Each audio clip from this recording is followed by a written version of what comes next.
Om Swastiastu, Namo Buddhaya, salam kebajikan. Selamat pagi, salam sejahtera untuk kita semua.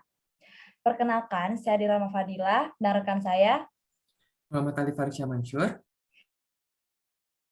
Sebagai MC sharing session yang akan memandu acara pada hari ini.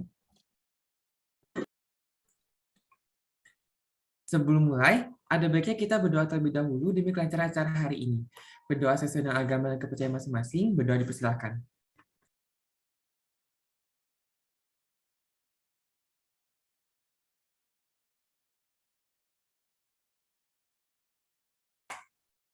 Berdoa selesai. Sebelum sesi berikutnya, mari kita sambut terlebih dahulu para dosen dan CI yang telah meluangkan waktu untuk mengikuti sharing session kali ini. Yang terhormat Bapak Safrin Arifin, SKM SSTFT MSc, selaku Kepala Program Studi Fisioterapi Universitas Indonesia. Yang terhormat Bapak Haris Sabrianto, SSTFT.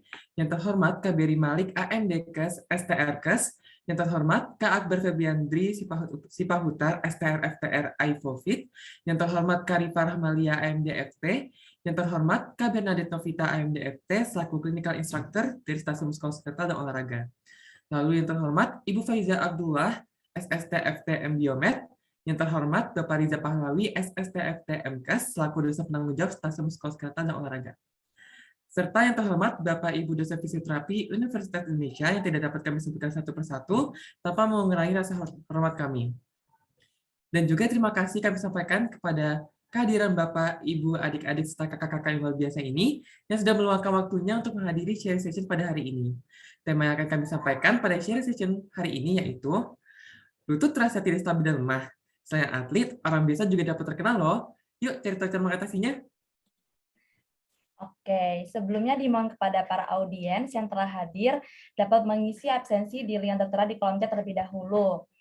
Selagi mengisi absensi, izinkan saya membacakan kembali rules dari sharing session pada pagi hari ini. Yang pertama, audiens diperkenankan untuk mengaktifkan kamera videonya dan mematikan audio selama sharing session ini berlangsung. Lalu yang kedua, bagi audiens yang mendapatkan akses ke Zoom diharapkan untuk berpakaian dan berperilaku sopan saat sharing session ini dilaksanakan. Lalu yang ketiga, di akhir pemaparan materi akan diadakan sesi tanya jawab. Jika ada yang ingin bertanya, harap menggunakan fitur raise hand dan menyalakan mic-nya saat moderator mempersilakan. Lalu yang keempat, audiens diharapkan mengisi link presensi yang akan dikirimkan di kolom chat dan absensi hanya cukup dilakukan sebanyak 1 kali. Baik, Gila, terima kasih telah membacakan rules kembali. Acara yang pertama yaitu sambutan dari perwakilan CI Stasiun Muskuloskeletal dan Olahraga, yaitu Bapak Haris Tabrianto. Kepada Pak Haris dipersilakan. Baik, terima kasih pembawa acara. Saya ucapkan selamat pagi. Assalamualaikum warahmatullahi wabarakatuh. Ya, dan saya juga tidak lupa mengucapkan terima kasih kepada Sivitas Universitas Fisioterapi Universitas Indonesia, dan dari Pak Safrin Arifin sebagai Kaprodi dari Fisioterapi Universitas Indonesia dan beserta dengan jajarannya, yaitu yang mungkin saya tidak bisa sebutkan satu persatu. Terima kasih juga selama ini telah mempercayakan saya dan beberapa personel CI atau clinical instructor lainnya dalam memberikan dan memperluas hasanah pengetahuan mahasiswa rekan-rekan mahasiswa fisioterapi Indonesia angkatan 2019 ya, kalau tidak salah. Ya, baik. Di mana kegiatan ini adalah kegiatan final dari observasi klinis dan tutorial praktek ya dari para rekan-rekan mahasiswa. Diharapkan semoga nanti di sharing session seperti ini akan terus berlanjut dan pastinya akan terus selalu memberikan manfaat kepada masyarakat awam.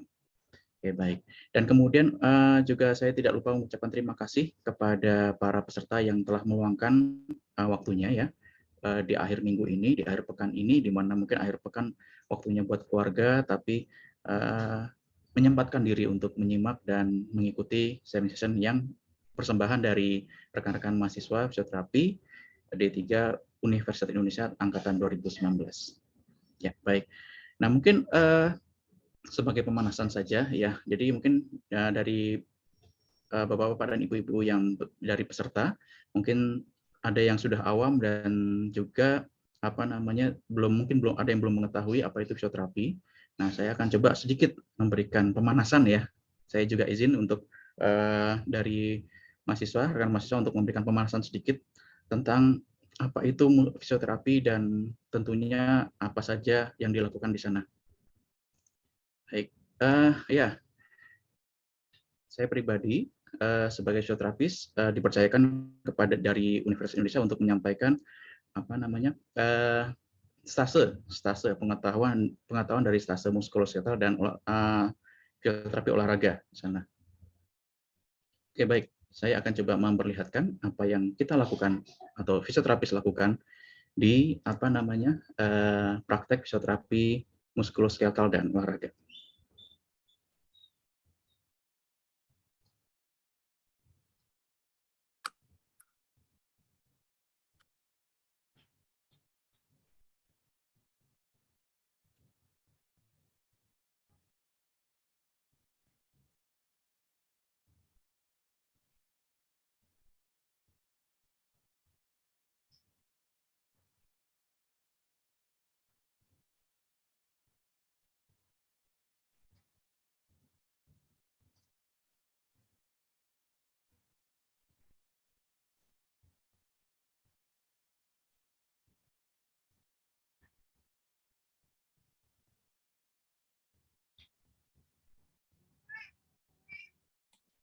Mohon maaf, Pak Haris, apakah sedang mempresentasikan video?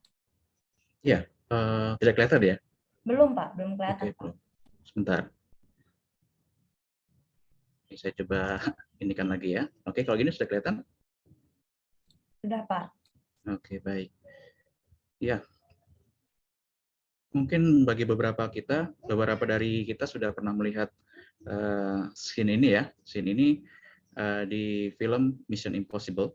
Ya, jadi saya tidak akan mereview tentang jagoannya ataupun kegiatannya, tapi kita lihat lagi kegiatan apa yang menjadi ciri khas dari seorang fisioterapi di sana. Oke. Ya, ada misi, kemudian menyamar menjadi seorang agent ya di situ untuk mencuri suatu file yang disimpan di gudang penuh dengan pengamanan yang lengkap.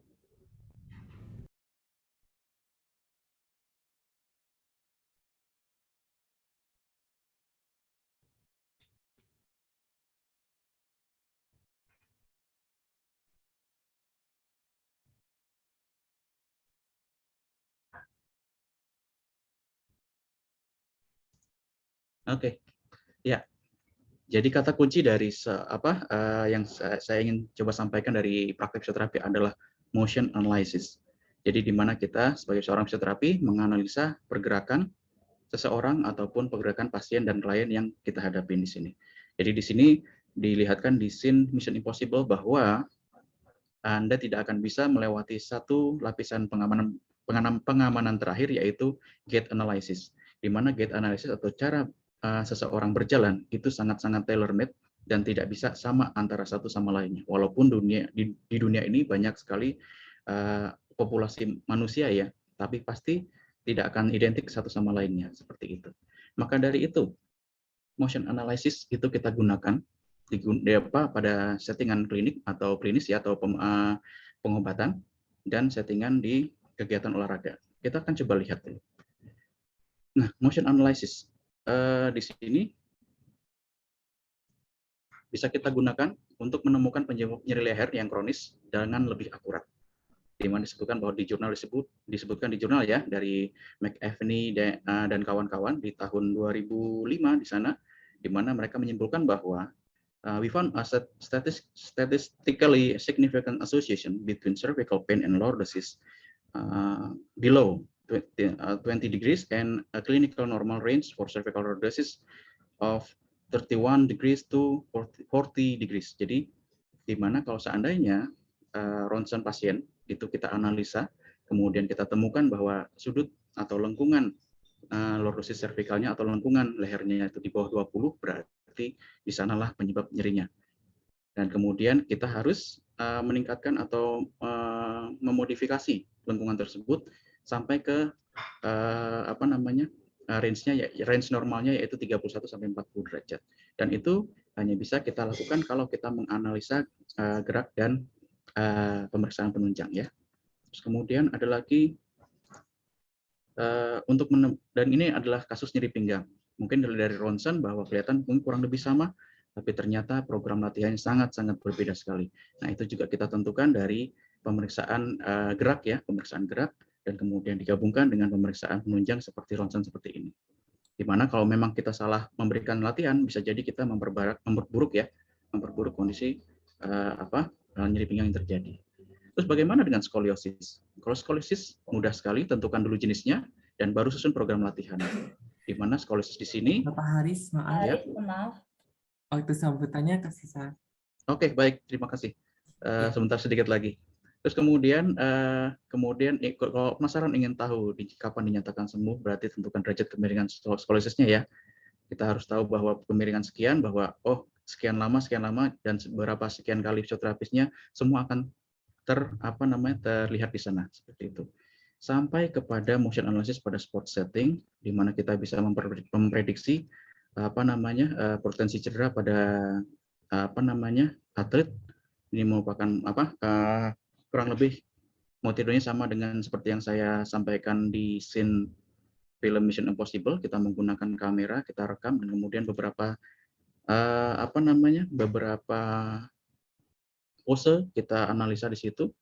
Jadi di sini dia tidak bisa jongkok, berarti ada otot abdominal yang tegang sehingga risiko cedera strain pada pinggang bisa sangat terjadi. Terus kemudian bisa jadi juga betisnya mengalami kekencangan ya atau mengencang. Di mana betis mengencang berarti Anda harus hati-hati. Coba sekarang lihat kakinya masing-masing, apakah kakinya kaki bebek atau flat foot atau datar. Nah, kalau kaki Anda datar bisa jadi sudah mulai develop atau istilahnya berkembangnya suatu kondisi otot betisnya mengeras dan kemudian bisa berisiko strain pada tendon Achillesnya tadi. Sampai kepada analisa dari seorang sprinter Usain Bolt, di mana Usain Bolt waktu itu dipercaya sebagai rajanya nomor sprint di dunia, tapi ternyata kalah dengan Andre Degrasse yang posturnya atau tinggi badannya lebih rendah daripada si Usain Bolt. Bagaimana Andre Degrasse itu bisa mengalahkan Usain Bolt? Itu juga masuk ke dalam analisa atau kajian dari analisa gerak, motion analysis seperti itu. Di sini saya sudah memetakan kekuatan masing-masing sprinter Andre Degrasse dan Usain Bolt seperti itu ya. Nah, cuman kita akan bahas di sesi-sesi berikutnya. Kalau begitu, terima kasih atas kesempatan dan waktu sambutan yang diberikan kepada saya. Semoga nanti pemaparan saya yang singkat ini akan memberikan pemanasan dan penasaran bagi para peserta bagaimana seorang fisioterapi bekerja. Ya, kalau begitu saya langsung berikan kepada moderator. Terima kasih atas kesempatannya. Saya ucapkan selamat mengikuti dan selamat pagi. Assalamualaikum warahmatullahi wabarakatuh. Waalaikumsalam warahmatullahi wabarakatuh. Terima kasih banyak Pak Haris atas sambutannya. Selanjutnya akan ada sambutan dari Kepala Program Studi Fisioterapi Universitas Indonesia, yaitu Pak Safrin Arifin. Kepada Pak Safrin, dipersilahkan.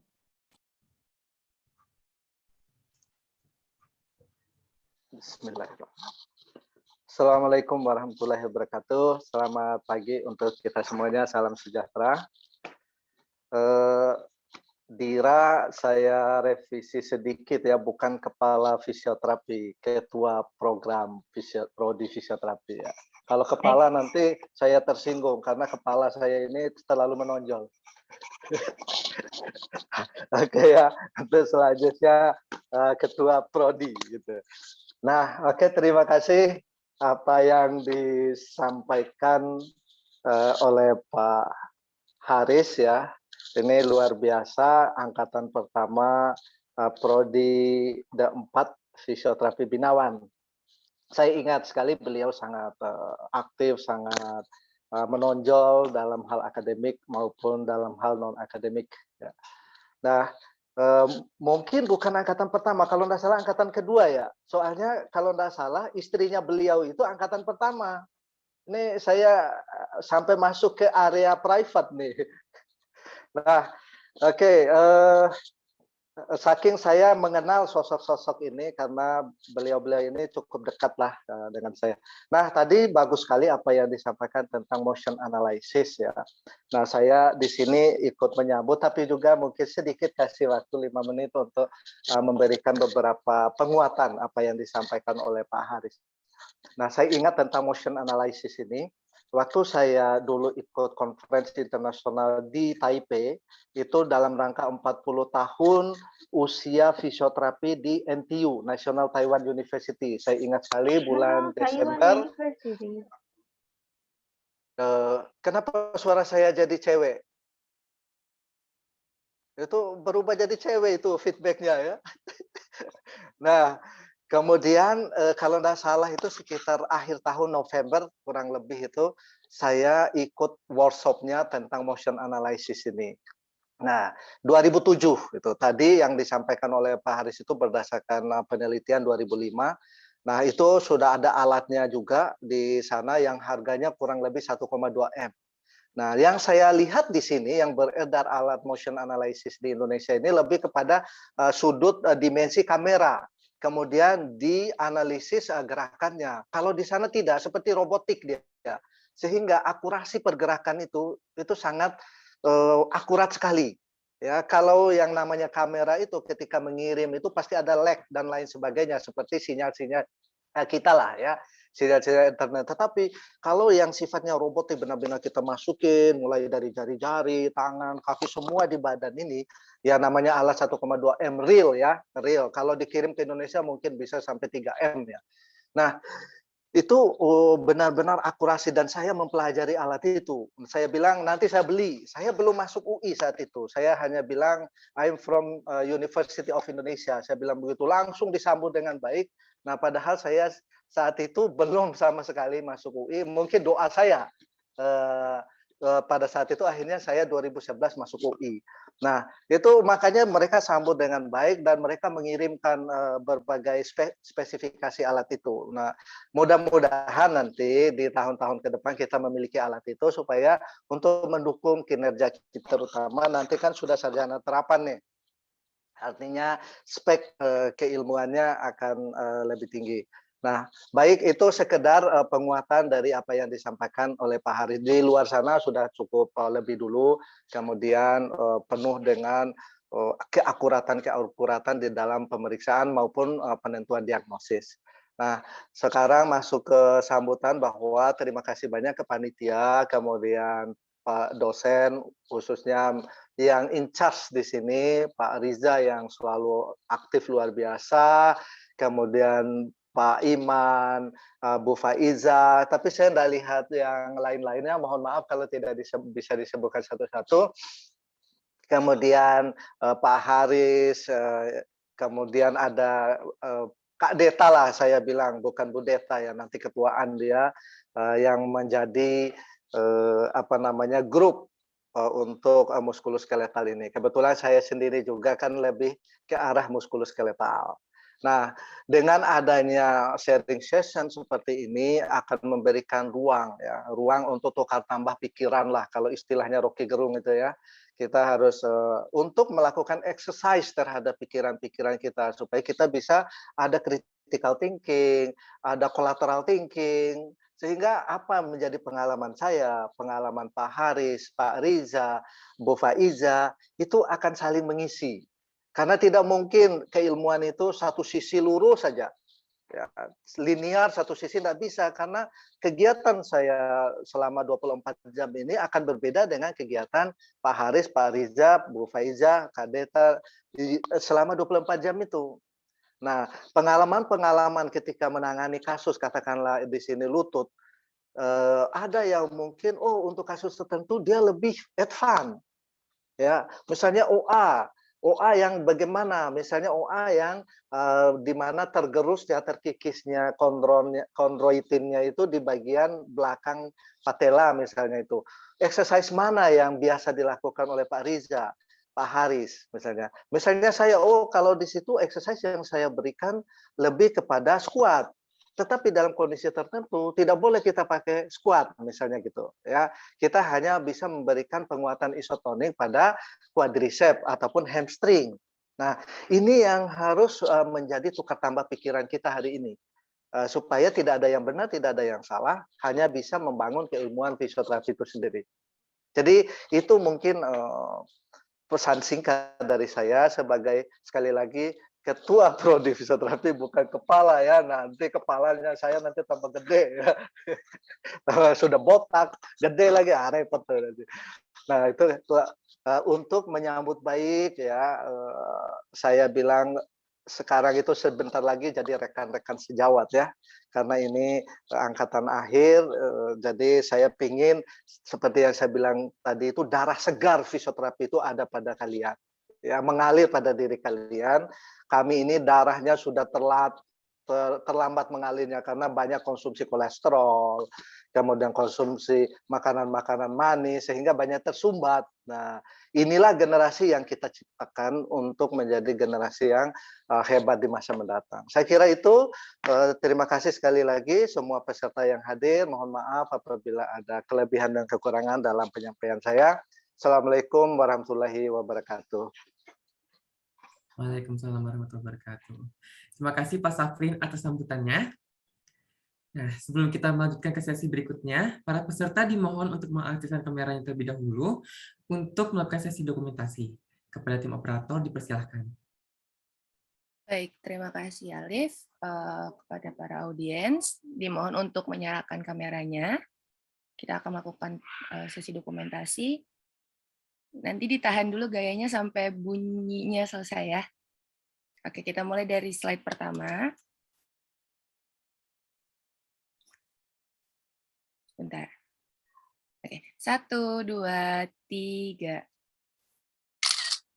Baik, kita lanjut ke slide kedua. 1, 2, 3. Slide ketiga. 1, 2, 3. Dan slide keempat. 1, 2, 3. Baik, terima kasih. Saya kembalikan ke MC. Baik, terima kasih tim operator, dan juga terima kasih kepada para audiens yang berkenan mengaktifkan kameranya. Oke, Alif, tanpa kita berlama-lama lagi, kita langsung masuk aja yuk ke sesi selanjutnya. Boleh banget, Dira.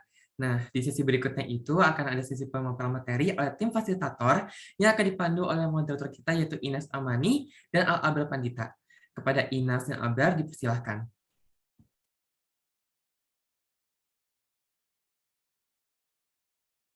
Oke, terima kasih Alif dan Dira atas kesempatannya.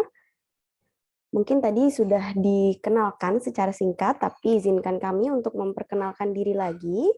Halo, selamat pagi. Assalamualaikum warahmatullahi wabarakatuh. Bapak, Ibu, kakak-kakak, serta adik-adik sekalian. Perkenalkan, nama saya Ines Amani, mahasiswi aktif fisioterapi Universitas Indonesia tahun 2019. Dan rekan saya? Saya Labrar Putra Pandita, mahasiswa fisioterapi UI angkatan 2019 juga. Nah, kita pada pagi hari ini kira-kira mau ngapain nih, Nas? Kira-kira. Kita nih mau bahas tentang salah satu penyakit lutut yang biasanya terjadi nggak cuma di atlet, tapi juga di orang biasa nih, Brar. Kira-kira Abrar tahu nggak apa nama penyakitnya?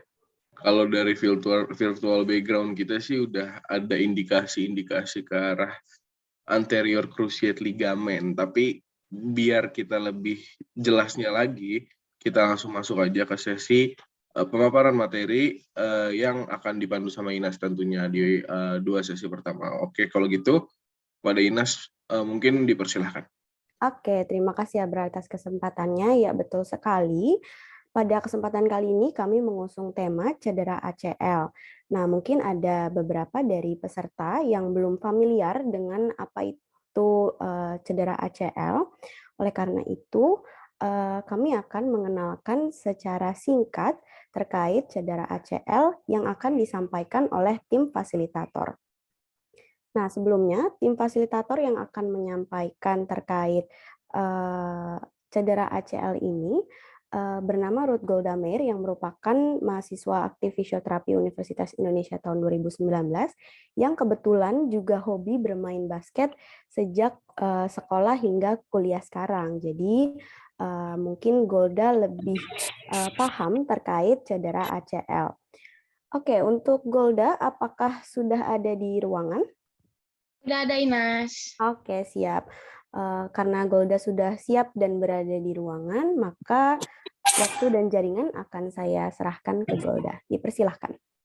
Oke, baik. Terima kasih Inas atas perkenalan singkatnya, tetapi mau saya ulangi lagi, perkenalkan nama saya Ruth Golda Meyer, saya biasa dipanggil Golda, saya mahasiswi aktif di fisioterapi UI. Oke, jadi hari ini kita akan ngebahas ACL injury. Jadi sebelum kita melangkah lebih jauh lagi, kita mau kenalan dulu nih, apa sih sebenarnya artian dari si ACL injury ini. Jadi ACL itu adalah singkatan, seperti yang tadi Inas dan Abdul udah mention di depan, ACL itu adalah singkatan dari anterior cruciate ligament, yang dimana ligamen ini fungsinya untuk stabilisator lutut kita. Jadi injury-nya ini, ACL injury ini adalah robeknya, bisa secara total atau hanya robek sebagian. Nah, jadi logikanya aja kalau misalkan stabilisator lutut kita nih yang menstabilkan gerakan-gerakan kita itu robek atau putus gitu. Nah, otomatis pasti lutut kita nggak akan bisa stabil. Singkatnya seperti itu untuk ACL injury. Nah, lanjut lagi kita mau kenalan apa sih anatomi dari si lutut ini, apa aja yang membentuk si lutut ini. Jadi pembentuk lutut ini, boleh di next slide-nya. Oke. Untuk anatominya itu adalah tulang, ada otot yang membentuk lutut, ada juga joint atau sendi, ada juga ligamen yang akan nanti kita bahas, lalu ada juga meniscus. Jadi untuk tulangnya sendiri itu ada 3, tulang femur atau yang biasa kita kenal nih tulang paha, lalu ada tulang patella atau tulang tempurung lutut, dan juga ada tulang tibia dan juga fibula. Tulang tibia ini yang biasa kita kenal itu tulang kering yang kalau ditendang, aduh sakit banget gitu kayaknya ya. Jadi terus ada juga tulang fibula atau tulang yang ada di betis gitu. Itu untuk tulangnya. Kalau untuk ototnya ada 2, otot quadriceps dan juga otot hamstring. Otot quadriceps ini yang otot yang ada di paha tapi bagian depan. Nah, kalau misalkan otot hamstring itu otot paha juga tapi yang ada di bagian belakang. Otot hamstring itu yang biasanya kalau kita mau olahraga nih, mau jogging atau mau lari gitu, mau olahraga apapun yang melibatkan ekstremitas bawah atau melibatkan kaki, tapi nggak pakai peregangan dulu, nggak pakai pemanasan dulu, atau pakai peregangan, pakai pemanasan, tapi nggak benar, asal-asalan aja, ala kadarnya aja gitu. Biasanya otot hamstring yang ketarik gitu, atau kram gitu biasanya.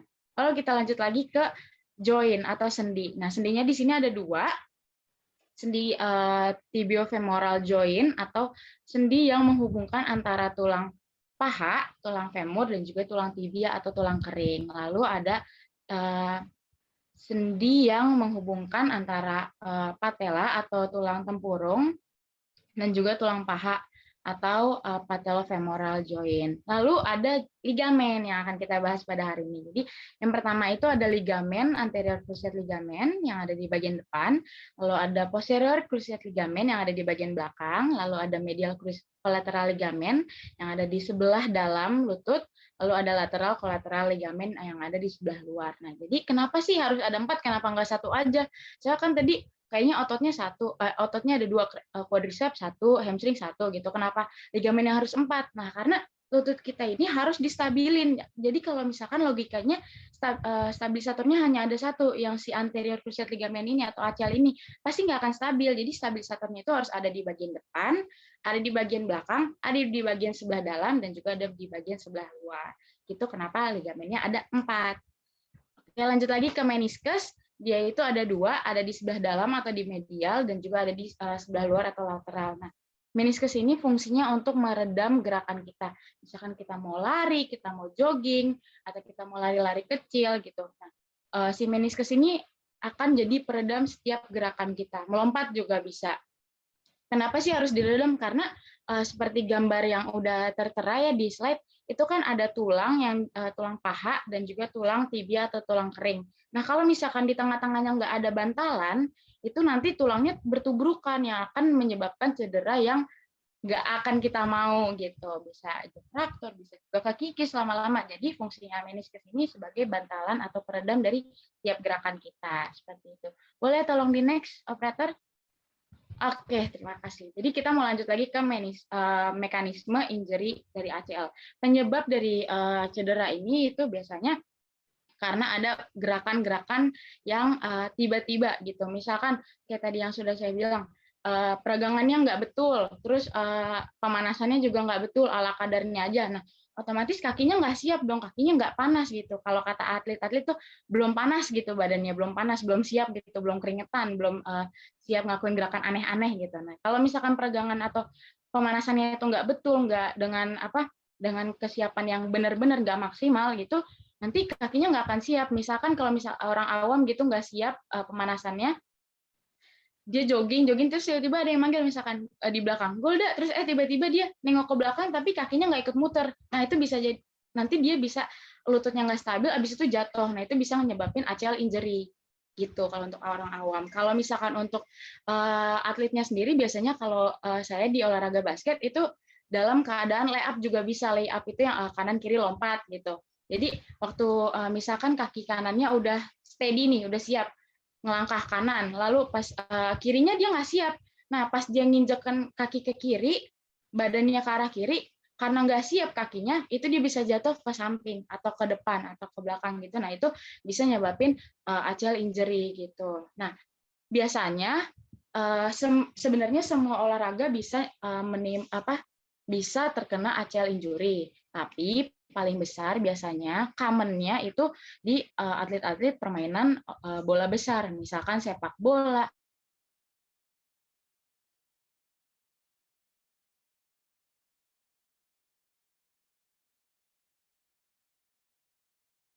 Next lagi, terus kita mau belajar tentang tanda dan juga gejala. Apa aja sih gejala-gejalanya? Nah, Maaf Golda, boleh ya, saya potong sebentar? putus-putus Tadi ya? ya koneksi Ya. Golda sempat terputus, mungkin bisa diulang lagi sedikit di bagian terakhir. Yang di bagian mana tuh tadi terakhir kedengarannya? Tadi itu sampai ketika dipanggil terus badannya nggak ikut muter. Oh, oke. Jauh ya. Oke, maaf karena di sini lagi hujan ya di Depok. Jadi misalkan kalau kita nggak siap nih, badannya belum panas nih kakinya. Terus habis itu kita lagi jogging, tiba-tiba ada yang manggil nih di belakang. Golda gitu. Terus badan kita muter ke belakang, tapi kakinya nggak ikut muter karena kakinya nggak siap. Jadi bisa jadi kita jatuh ke samping, ke depan, atau ke belakang gitu, terus nyebabin ACL-nya ini entah terstretch atau meregang, atau robek sebagian, atau robek total gitu. Biasanya kalau di orang awam kayak gitu. Kalau untuk di atletnya sendiri, biasanya kalau di olahraga basket, dalam keadaan mau layup gitu, misalkan layup 2 kali langkah, kanan, kiri, terus lompat. Nah, waktu di kanannya dia steady, dia bisa nih di kanannya, tapi pas di kirinya ternyata kaki kirinya nggak siap. Nah, itu bisa dia bisa jatuh ke samping atau jatuh kemana, itu nyebabin si ACL-nya ini robek sebagian atau total, atau ke stretch aja gitu. Jadi kalau di awam contohnya dengan jogging, lalu kalau di olahraga tuh biasanya kalau di basket dalam gerakan layup seperti itu. Lalu sebenarnya di setiap olahraga itu bisa ada kemungkinan terkena ACL injury, cuma biasanya paling banyak terjadi pada atlet-atlet permainan bola besar, contohnya sepak bola, futsal, voli, terus ada juga basket gitu. Boleh di next tanda dan juga gejalanya.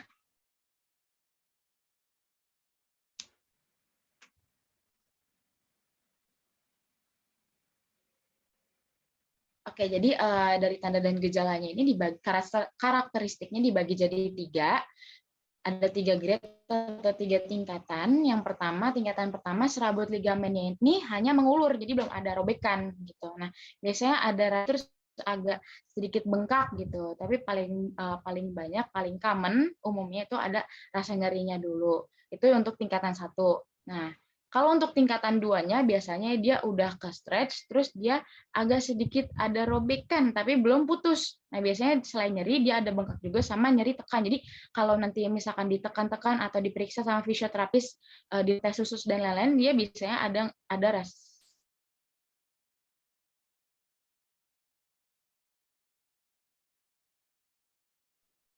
Halo Golda, masih di sana? Oke, maaf, keputus lagi ya? Iya, tadi lagi menjelaskan di grade 2 ada bengkak ya? 2. Oke. Iya, oke. Thank you, Ines. Jadi, maaf sebelumnya. di grade 2 ini dia udah ada robekan tapi belum putus total. Jadi biasanya ada nyerinya tetap ada, terus ada bengkak tapi ditambah nyeri tekan. Biasanya kalau fisioterapi ngelakuin tes untuk memverifikasi apakah ini benar ACL, itu biasanya ada ketidakstabilan dan juga ada nyeri saat ditekan gitu. Nah, lalu di grade 3 atau tingkatan ketiga dia biasanya ACL-nya ini, ligamennya ini udah robek. Nah, jadi ada tambahan gangguan lagi, tambahan gejalanya lagi. Jadi ada nyeri tekan, terus habis itu ada bengkak dan juga ada nyeri gerak. Jadi biasanya diikuti dengan ketidakstabilan saat melakukan pergerakan. Seperti itu. Lalu untuk persebarannya sendiri, boleh di next. Untuk epidemiologi ACL ini sendiri di Amerika itu mencapai 125.000 sampai 200.000 dalam per tahun. Boleh di next. Oke. Dalam per tahun. Lalu paling banyak 80% terjadi pada wanita. Loh, kenapa wanita? Gitu. Nah, karena wanita ini punya hormon estrogen yang biasanya itu bisa melemahkan ligamen pada lutut. Jadi paling sering itu terkena pada wanita dan juga bisa terjadi di atlet tapi wanita gitu paling besar. Nah, lalu kalau misalkan kita udah kira-kira kayaknya ACL-nya kena nih gitu. Gimana sih penanganan awal cederanya gitu. Saya persilakan untuk teman-teman praktek boleh mengenalkan gimana cara penanganan awal cedera pada ACL injury. Terima kasih. Ya, baik. Terima kasih Golda atas waktunya. Selamat siang untuk para hadirin sekalian. Izinkan saya memperkenalkan diri. Nama saya Sinara Agripina. Kali ini saya akan menjelaskan mengenai PRICE atau yang biasa kita sebut penanganan pertama saat cedera ini. Jadi PRICE itu apa sih? PRICE sendiri adalah suatu singkatan yang terdiri dari protect, rest, ice, compress, and elevate. Nah, kali ini aku mau ngebahas satu-satu dari protect dulu. Apa sih protect itu? Jadi protect adalah suatu tindakan yang kita lakukan untuk melindungi orang yang cedera dari cedera yang berkelanjutan lagi. Kita bisa pindahin dulu si orang yang cedera ini ke tempat yang lebih aman lagi, misalnya ke samping lapangan. Lalu biasanya kita di sini menggunakan deker pada lutut jadi bentuk dekernya itu yang tengahnya ada bolong, tapi saya tidak punya. Jadi bentukannya kurang lebih di tengahnya ada bolong di sini, terus dipakainya kayak pakai gelang gitu, langsung dimasukin aja begitu. Selanjutnya, untuk proteksi ini sendiri, penggunaan deker itu sendiri ada berfungsi untuk menghindari gerakan berlebih pada bagian lututnya sehingga tidak ada cedera berkelanjutan. Selanjutnya ada rest, yang kedua ada rest. Rest itu apa sih? Rest itu adalah kondisi di mana kita mengistirahatkan dulu orang yang cedera ini. Jadi orang yang cedera tidak menggunakan otot berlebihan, tidak menggunakan kakinya dulu untuk berjalan, melompat, atau melakukan kegiatan yang lain. Yang ketiga, kita punya ice di sini. Ice itu apa sih? Nah, di sini aku punya namanya ice pack. Di sini kita menggunakan ice ini sendiri untuk mengurangi peradangan atau pembengkakan pada bagian yang cedera. Boleh? Di sini aku dibantuin sama rekan aku. Jadi untuk penggunaan ice pack ini sendiri bisa ditaruh di lututnya kurang lebih selama 15-20 menit. Nah, kan kalau misalnya kita kayak gini aja, rada capek ya kalau kita pegangin, dan juga ice pack-nya kan terlalu mobile, bisa gerak kemana-mana. Kita juga bisa di sini menggunakan handuk atau menggunakan yang lain, kain, untuk mengikat bagian ini, jadi ice pack-nya nggak kemana-mana, nggak terjatuh ke bawah atau gimana. Jadi mempermudah orang yang cedera juga. Selanjutnya, yang keempat, kita punya kompres. Yang kompres ini kita menggunakan elastic bandage. Ini gunanya buat apa sih? Jadi dari teknik kompres ini sendiri kita bertujuan untuk menghindari peradangan yang berlebih, atau kita juga bisa mengurangi pembengkakan yang ada pada posisi yang cedera ini atau lokasi yang cedera ini, misalnya di lutut. Jadi penggunaannya mungkin bisa aku majuin dulu kameranya, sorry.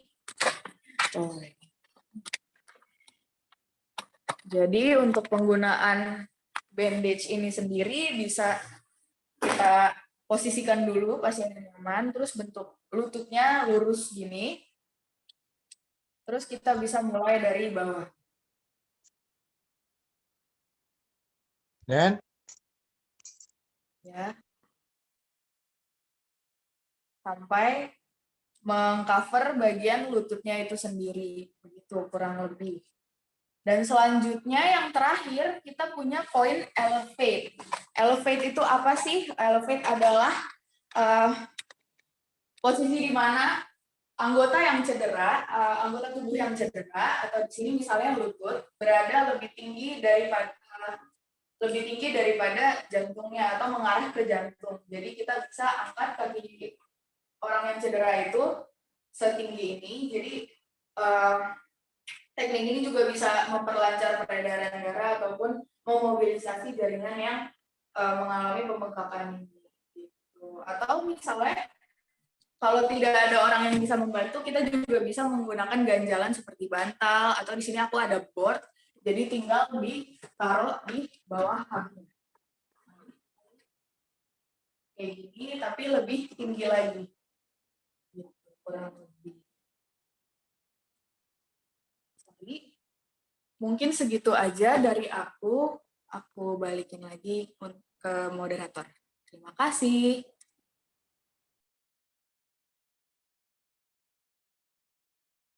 Oke, terima kasih Golda dan Sinara tadi atas sharingnya mengenai cedera ACL. Tadi Golda sempat membawakan tentang penjelasan singkat terkait apa itu cedera ACL, lalu struktur anatomi pembentuk lutut, tadi ada tulangnya, ototnya, ligamen, dan persendiannya yang sama-sama bekerja sama untuk menghasilkan gerakan dan memberikan stabilisasi, terutama bagi ligamen dan persendian. Lalu Golda juga sempat menjelaskan tanda dan gejala dari seseorang yang mengalami cedera ACL yang terbagi menjadi 3 grade ya, betul ya Golda ya? Di mana grade 1 itu belum ada pemutusan dari ligamen, tetapi sudah dirasakan nyeri. Dan yang di grade 2 itu nyerinya lebih terasa dibandingkan grade yang 1 dan terdapat bengkak karena ligamennya itu mengalami robekan sebagian sehingga terjadilah pembengkakan. Lalu jika diperiksakan ke dokter atau ke fisioterapi juga terdapat nyeri tekan ya Golda. Lalu pada grade 3 sama kurang lebih gejalanya seperti grade 2 hanya saja ditambah dengan ketidakstabilan. Nah, mungkin Bapak Ibu, kakak-kakak dan teman-teman sekalian di sini bisa memeriksakan terlebih dahulu ke fisioterapi untuk mengetahui perbedaan dari grade-grade ini supaya nanti penanganannya lebih tepat lagi. Lalu selanjutnya itu dinyatakan bahwa cedera ACL ini cukup sering terjadi ya, ditandai dengan di Amerika saja insidensinya itu terjadi sebanyak 800.000 orang per tahunnya. Dan biasanya itu terjadi di wanita. Menarik banget ya, kenapa sih wanita itu bisa lebih sering, maksudnya wanita itu lebih sering terjadi cedera ACL seperti yang tadi Golda telah jabarkan, itu merupakan pengaruh dari hormon. Lalu gimana penanganan jika seseorang itu mengalami cedera ACL yang baru saja terjadi? Tadi sudah dipraktekkan juga oleh Sinara, terima kasih Sinara, dengan metode PRICE. Di sini PRICE itu merupakan singkatan dari Protect, Rest, Ice, Compress, dan Elevate supaya mudah diingat oleh kita semua. Mungkin nanti dari teman-teman panitia, soft copy dari file PPT ini boleh dikirimkan di kolom chat supaya para peserta bisa dibaca kembali di rumah. Oke, terima kasih. Oke, tadi kita sudah bahas kulit-kulitnya nih dari cedera ACL. Sekarang kita bisa mulai memahami lagi lebih dalam cedera ACL itu seperti apa. Jika seseorang sudah mengalami cedera ACL, tentunya akan ada fase rehabilitasi atau fase penyembuhan. Nah, selanjutnya ini akan dipaparkan fase penyembuhan awal, yaitu fase 1 hingga fase 3, yang akan disampaikan oleh salah satu fasilitator kita juga yang bernama Nabilah Arista. Untuk Nabilah, apakah sudah ada di ruangan? Sudah, Ines. Oke, karena Nabilah sudah ada dan sudah siap, maka waktu dan jaringan akan saya serahkan ke Nabilah. Dipersilahkan. Baik, terima kasih Kak Inas. Perkenalkan kembali, nama saya Nabila Arista Widya, biasa dipanggil Nabila. Nah, sekarang saya akan membahas fase-fase rehabilitasi setelah cedera. Oke, boleh di next.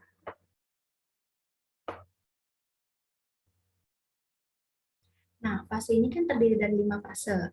Akan dimulai dari fase yang pertama. Oke, boleh di next. Nah, baik.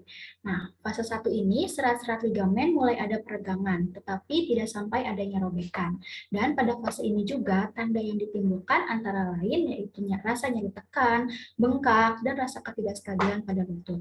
Di minggu 1 dan 2 ini, pada fase 1 ini, disarankan untuk membiarkan lututnya tenang terlebih dahulu dan memberikan beberapa latihan dengan syarat posisi lutut harus menetap.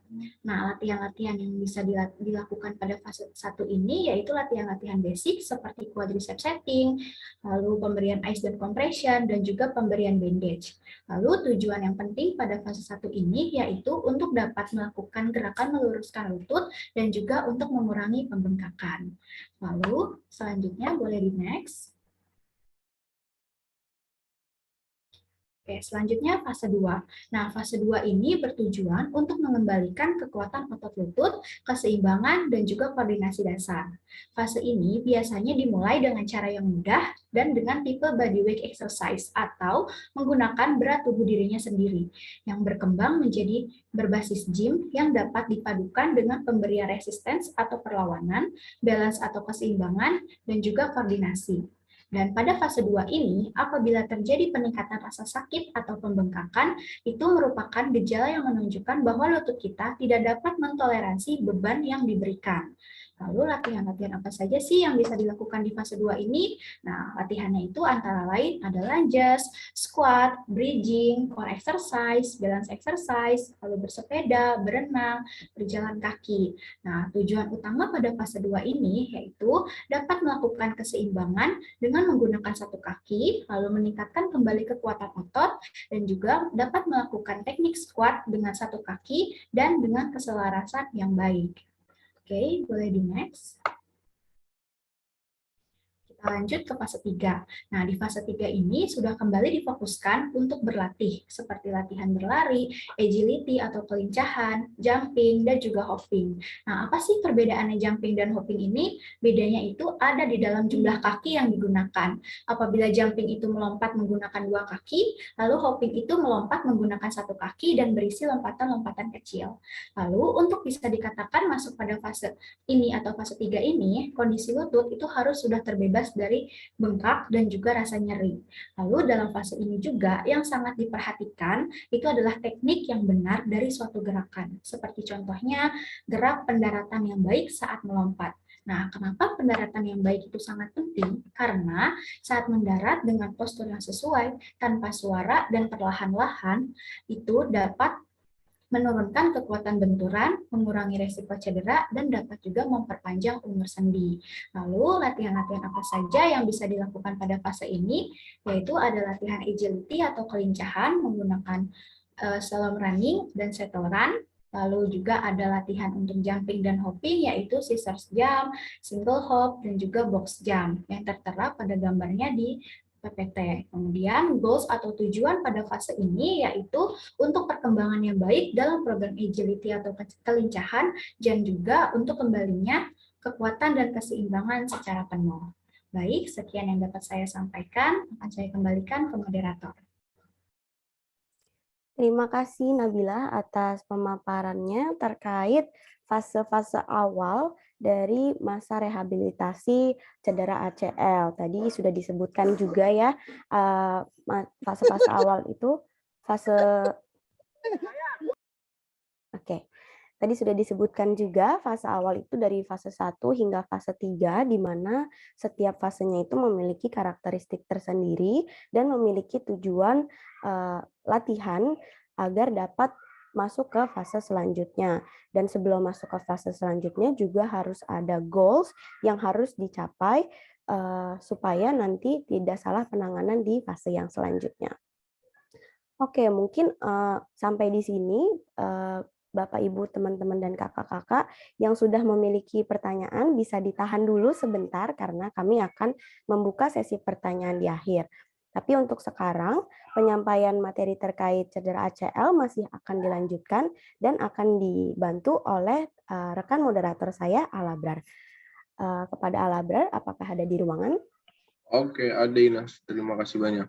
Oke, dari sini akan saya serahkan ke Abrar. Terima kasih. Oke, siap sama-sama. Oke, terima kasih Inas. Pemaparan yang sangat menarik tadi dari awal sampai saat ini, di mana setiap cedera kita ini ada fase-fasenya gitu pada tubuh kita.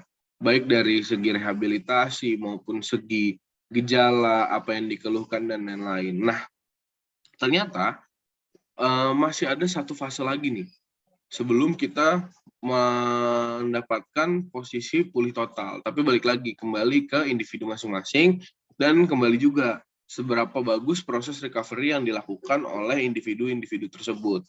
Tapi biar lebih jelasnya, kita akan langsung masuk nih ke materi fase keempat yang akan disampaikan oleh Muhammad Nabil. Apakah Muhammad Nabil sudah ada di Zoom meeting? Sudah ada, Kak Abrar. Oke, siap. Kalau begitu, langsung saja kita masuk ke persiapan kembali ke cabang olahraga, yaitu fase keempat dari cedera yang dialami oleh lutut manusia. Pada Nabil, dipersilahkan.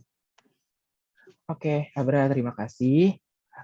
Sebelumnya, perkenalkan kembali Bapak Ibu dan kakak-kakak semua. Saya Muhammad Nabil, mahasiswa fisioterapi UI 2019. Selanjutnya, saya akan melanjutkan pemaparan terkait fase rehabilitasi dari cedera ACL. Nah, jadi fase keempat ini merupakan fase yang memiliki tujuan, yaitu untuk persiapan kembali ke cabang olahraga. Nah, cabang olahraga yang dimaksud di sini adalah cabang olahraga yang kita minati atau sedang kita jalani. Oke, boleh di next. Kemudian di sini ada beberapa goals dari fase keempat. Yang pertama yaitu kembali ke olahraga dengan aman. Aman yang dimaksud di sini adalah atlet tersebut sudah pulih atau sudah tidak ada keluhan apapun dari cedera ACL yang diderita. Nah, karena kalau kita atau seorang atlet yang ingin kembali ke olahraga tetapi masih terdapat keluhan, maka itu bisa dibilang tidak aman karena dapat menimbulkan cedera berulang. Oke, kemudian untuk poin nomor 2, latihan bersifat individual untuk cabang olahraga atletnya. Nah, jadi biasanya kalau seorang atlet itu setelah mereka terkena cedera, mereka itu akan berlatih sendiri terlebih dahulu. Jadi mereka tidak langsung mengikuti latihan dengan grup atau timnya, karena agar si atletnya ini bisa lebih siap untuk kembali ke olahraga. Kemudian untuk yang ketiga, mempersiapkan lutut untuk kembali olahraga dan menyiapkan keseluruhan tubuh. Jadi bukan hanya terkait lututnya yang harus kita persiapkan, tetapi kita juga harus menyiapkan keseluruhan tubuhnya, karena semuanya akan berpengaruh apabila kita ingin kembali ke olahraga. Kemudian untuk lutut, kemudian untuk poin keempat, lutut harus stabil dan kuat dengan pola gerak yang optimal. Kemudian poin nomor 5, yaitu atlet percaya diri dan siap secara mental untuk kembali ke olahraga. Nah, ini adalah hal yang paling penting, yaitu atlet harus percaya diri dan siap secara mental, karena biasanya ada beberapa atlet yang setelah mereka terkena cedera, psikologi mereka atau si mental atlet tersebut akan terganggu. Mereka akan merasa takut untuk bermain kembali ke olahraganya mereka, karena takut cedera tersebut akan terjadi lagi atau cederanya terulang. Oke, boleh di next.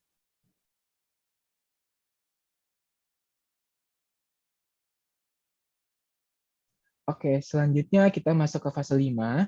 Jadi fase kelima ini bertujuan untuk kembali ke cabang olahraga juga, tetapi ditambah dengan menghindari cedera berulang. Oke, boleh dilanjut. Nah, di sini ada beberapa komponen latihan dalam fase penanganan cedera berulang di fase kelima. Jadi yang pertama yaitu jenis latihan harus mencakup dari polymetric exercise, balance exercise, dan strengthening exercise. Yang kedua yaitu durasi latihan harus lebih dari 1 kali per minggu.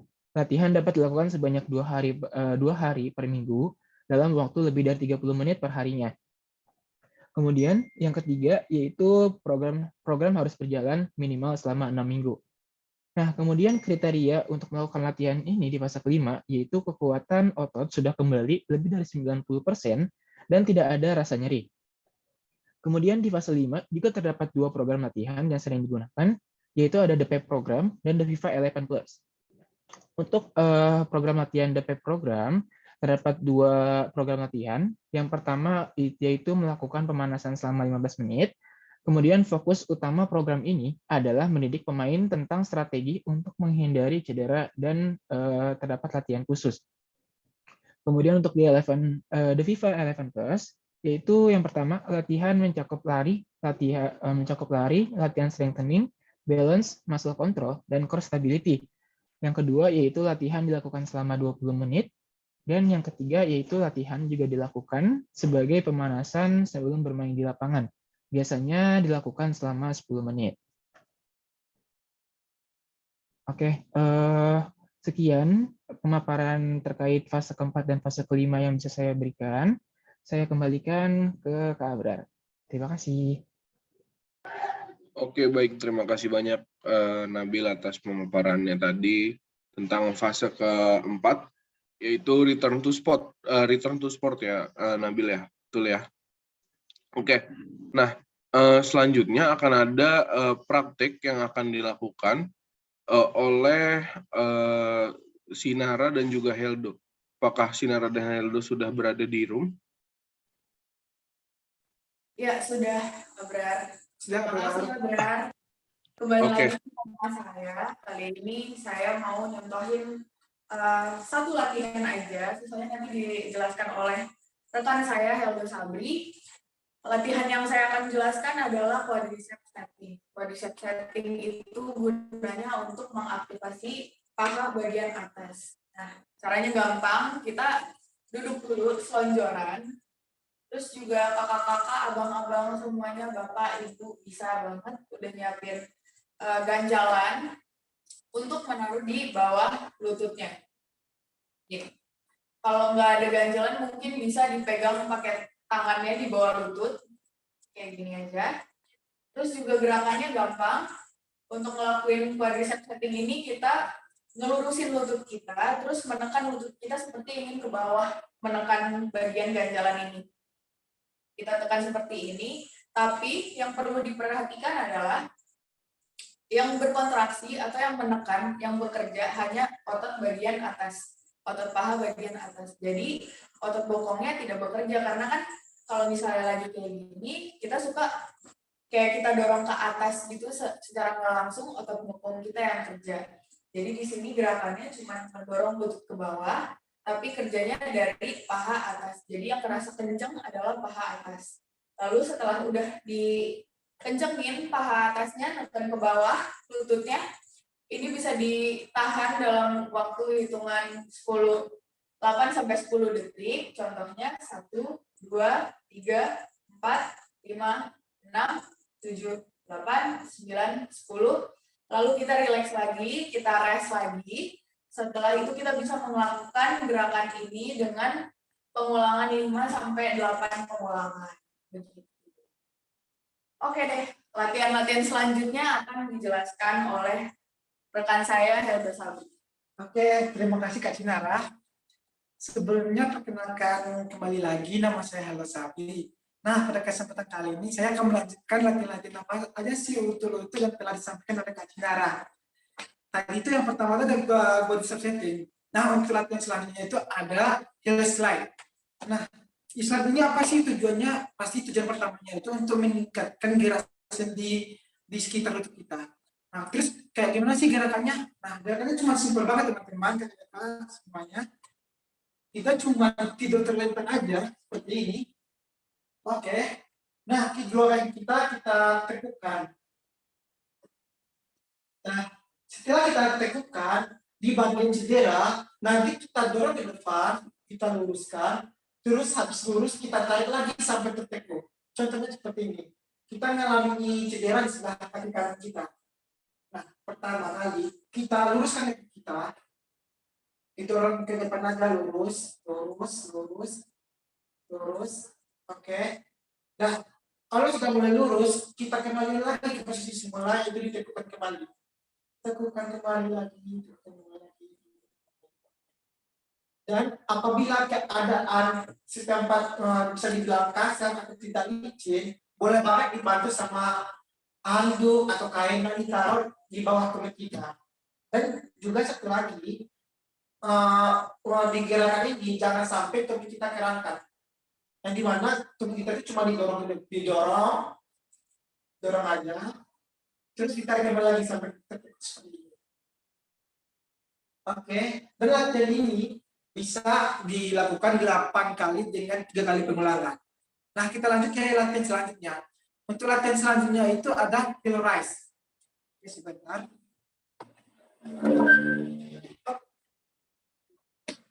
Nah, untuk heel rise ini kita cuma berdiri tegak aja seperti ini. Akan tetapi di sini kita fokuskan untuk mengencangkan otot paha depan kita sama otot bokong kita. Yang mana kita cuma berdiri terus agak di depan itu, yang bagian paha depan kita mengencang dan bagian otot kita juga mengencang. Terus habis bagian otot depan sama bokong kita mengencang, kita menginjek setinggi mungkin. Oke, terus turun lagi. Oke, kita ulangi lagi, yang dimana kita kencangin bagian paha depan kita sama bagian bokong kita. Sudah kencang nih, kita rasakan sudah kencang nih. Terus kita ginjit lagi, setinggi mungkin terus turun lagi. Dan apabila masih lutut kita belum stabil, kita bisa banget nih dibantu sama kursi atau meja. Kita contohkan ya, dimana kita bertumpu di meja atau kursi kita. Terus kita kencangin lagi nih paha sama bokong. Terus kencang lagi nih atau paha sama bokong kita, terus kita ginjit mungkin terus turun lagi. Nah, latihan ini bisa dilakukan 8 kali dengan 3 kali pengulangan ya, teman-teman kakak-kakak semua. Oke, dan latihan terakhir kita single knee extension. Ini juga simpel juga, memerlukan kursi doang. Kita cuma duduk tegak seperti ini. Dan di bagian cedera kita bisa luruskan kaki kita atau mengangkat kaki kita. Contohnya seperti ini. Angkat, oke. Terus tahan selama 8 detik. 1, 2, 3, 4, 5, 6, 7, 8. Kita turunin lagi. Kita praktekin lagi ya. Kita angkat. Terus tahan. 8 detik. Oke, kita turunin lagi. Latihan ini bisa dilakukan 8 kali dengan 3 kali pengulangan dan 8 detik tahan. Oke, sekian untuk latihan kita kali ini. Latihannya juga simpel-simpel juga. Oke, sekian. Terima kasih. Saya kembalikan ke moderator.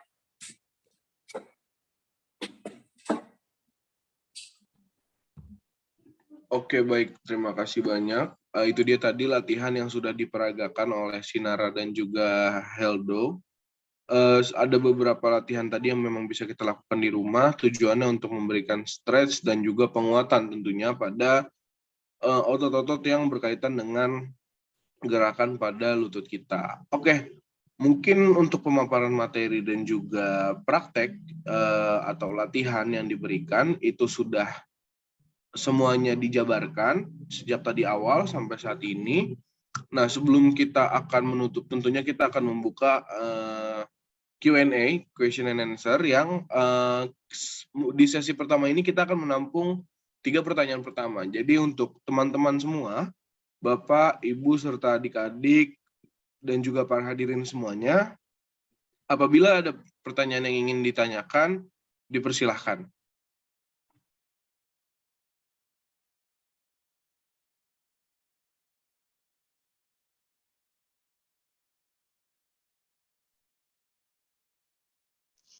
Pengen bertanya, Mas.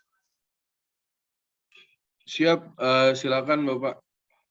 Ini saya kalau ada masalah di dengkul terasa agak linu gitu ya. Itu saya penanggulangannya dengan memutar-mutar tempurung lutut gitu ya. Nah, tempurung lutut ke kanan dan ke kiri searah jarum jam atau berlawanan arah jarum jam. Nah, itu pada kenyataannya suka terasa mendingan gitu, yang tadinya agak linu jadi tidak linu lagi gitu. Nah, itu penanggulangan demikian itu apa bermasalah enggak gitu? Oke, baik. Terima kasih banyak Bapak atas pertanyaannya. Pertanyaan yang sangat menarik. Untuk itu, kita coba tampung dulu pertanyaannya, atau mungkin dari teman-teman pemateri atau dari Bapak Ibu CI serta dosen fisioterapi UI, apabila ada yang ingin langsung menjabarkan, dipersilahkan. Oke, mungkin kita tampung terlebih dahulu. Masih ada 2 slot pertanyaan pada sesi pertama Q&A pagi hari ini. Apakah Bapak Ibu ada yang masih, apakah Bapak dan Ibu ada yang ingin bertanya serta teman-teman dan adik-adik?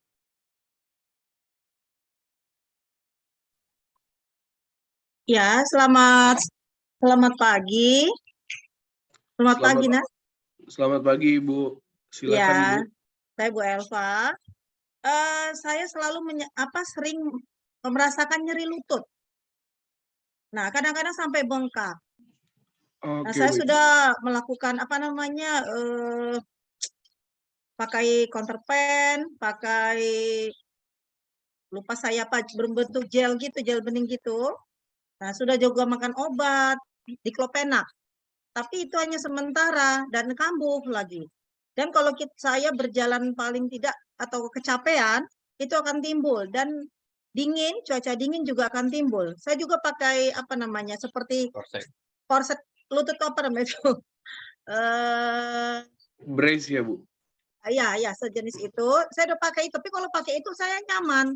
Tapi kalau saya lepas, sakit. Oke, Nah, baik. hanya itu keluhan saya. Terima kasih. Oke, baik. Terima kasih banyak Ibu Elva atas pertanyaannya.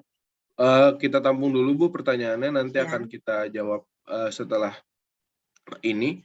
Apakah masih ada dari Bapak, Ibu, dan teman-teman, para hadirin sekalian yang masih ingin bertanya? Untuk sesi pertama ini, ada 1 slot pertanyaan lagi.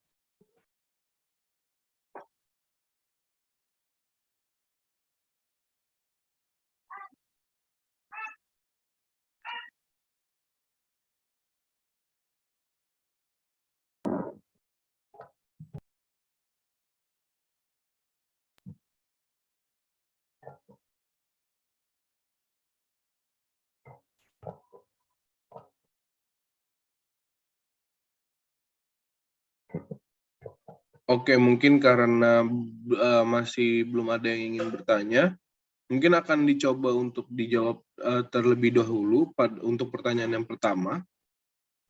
Apakah teman-teman ada yang ingin menjawab? Dipersilahkan. Baik, mungkin saya izin membantu menjawab ya, Abror. Iya, siapa Haris? Dipersilakan, Pak. Ya, jadi semoga nanti jawaban saya juga akan memancing pertanyaan-pertanyaan berikutnya ya. Jadi mungkin dari Bapak, dari Pak, tulisannya Pak Yeni ya, saya tadi membaca, dan Ibu Elma, mungkin kurang lebih sebenarnya kejadian yang terjadi pada lutut Bapak dan Ibu kemungkinan sama. Nah, cuman untuk pertanyaan yang pertama tadi, di mana Bapak ini ya, mohon maaf kalau misalnya saya salah namanya, Pak. Jadi mempertanyakan kok misalnya kalau digerak-gerakin, diputer-puter seperti itu, rasa-rasa ngilunya berkurang seperti itu.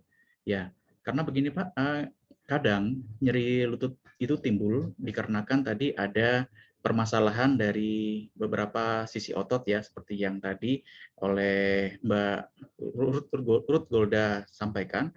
Jadi misalnya kayak ada dan salah satu permasalahan itu sebagai contoh adalah ketidakaktifan atau istilahnya ada sedikit kelemahan karena mungkin jarang digunakan atau ya tidak aktif, kurang aktif seperti itu Pak. Sehingga dengan gerakan-gerakan tersebut justru kok memberikan rasa nyaman seperti itu. Karena dengan kita melakukan gerakan-gerakan yang tepat, itu berarti kita akan dalam tanda kutip membangunkan si otot-otot yang kurang aktif tadi, sehingga pada saat si ototnya itu sudah terbangun dan aktif, sehingga nanti Bapak melakukan kegiatan yang lain itu bisa lebih nyaman dan lebih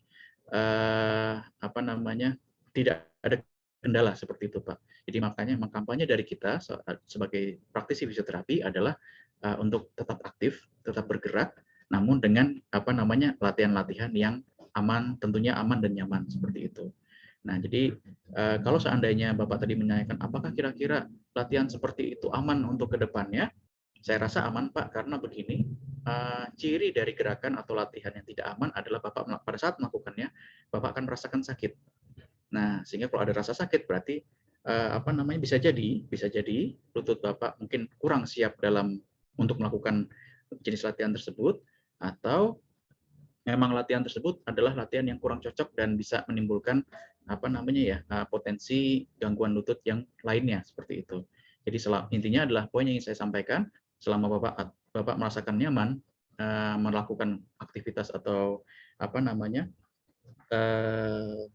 latihan tersebut nyaman buat lutut Bapak, bisa dilakukan terus-menerus Pak. Kalau bisa tetap aktif, sehingga nanti bisa menyelesaikan nyeri lututnya dalam jangka waktu yang jauh ke depan sana. Mudah-mudahan menjawab, dan jika mungkin ada pernyataan atau pertanyaan yang berikutnya berkembang lagi, silahkan ya Pak. Namun mungkin saya coba untuk memfasilitasi atau menjawab pertanyaan dari Ibu Elma ya tadi ya, kalau nggak salah. Ya. Bu Elva. Ibu Elva Pak Haris. Ya, Ibu Elva. Nah, Ibu Elva, tadi saya memperoleh beberapa poin, Bu.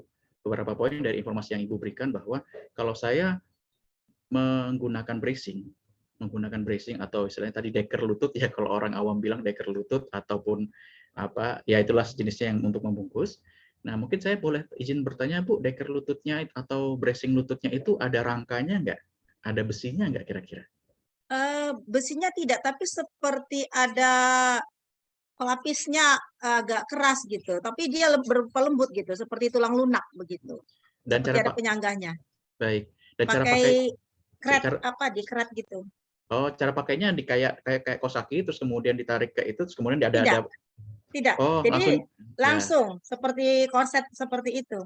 Baik Ibu.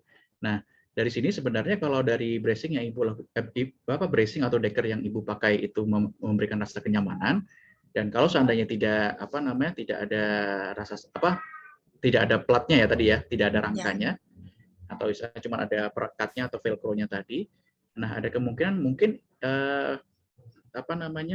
nyeri lutut yang Ibu ada di kotak itu, yang yang Ibu rasakan itu adalah nyeri lutut yang berkenaan dengan tadi Mbak Golda sudah sampaikan, berkenaan dengan disebut dengan patelofemoral ya, atau berkenaan dengan posisi tempurung dengan si tulang pahanya tadi.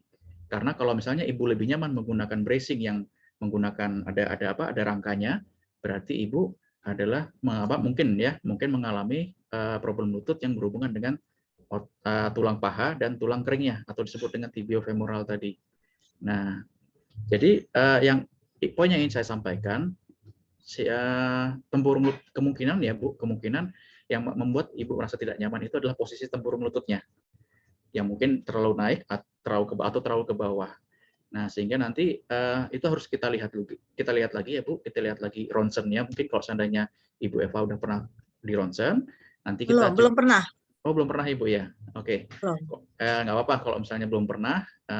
Sebenarnya kalau Ibu berkenan bisa nanti diperiksakan ke fisioterapis terdekat untuk kita tentukan bahwa tempurung lututnya lebih ke atas atau ke bawah. Karena nanti akan menentukan jenis latihan yang sesuai dengan Ibu. Namun yang boleh saya sarankan untuk dicoba ya Bu ya. Boleh saya sarankan untuk dicoba adalah latihan tadi yang disampaikan oleh Mas Heldo, yaitu untuk memperkuat otot hamstring tadi ya Bu ya, atau paha belakang. Ya. Otot paha belakang. Nah, mungkin nanti bisa sedikit diulang lagi untuk penguatan otot paha belakangnya.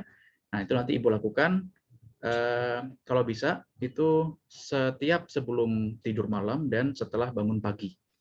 Seperti itu. Setiap mau tidur sama pagi hari. Pagi hari. Jadi pada saat Ibu melakukan latihan di pagi hari itu untuk mempersiapkan lutut Ibu agar lebih kuat melakukan aktivitas. Dan kalau untuk malamnya atau istilahnya mungkin ya sekitar jam 7 malam atau jam 8 malam boleh latihan lagi. Tujuannya adalah untuk mencegah rasa nyeri pada lutut terjadi lebih lanjut pada saat Ibu tidur. Sehingga nanti kalau Ibu tidur akan lebih nyenyak.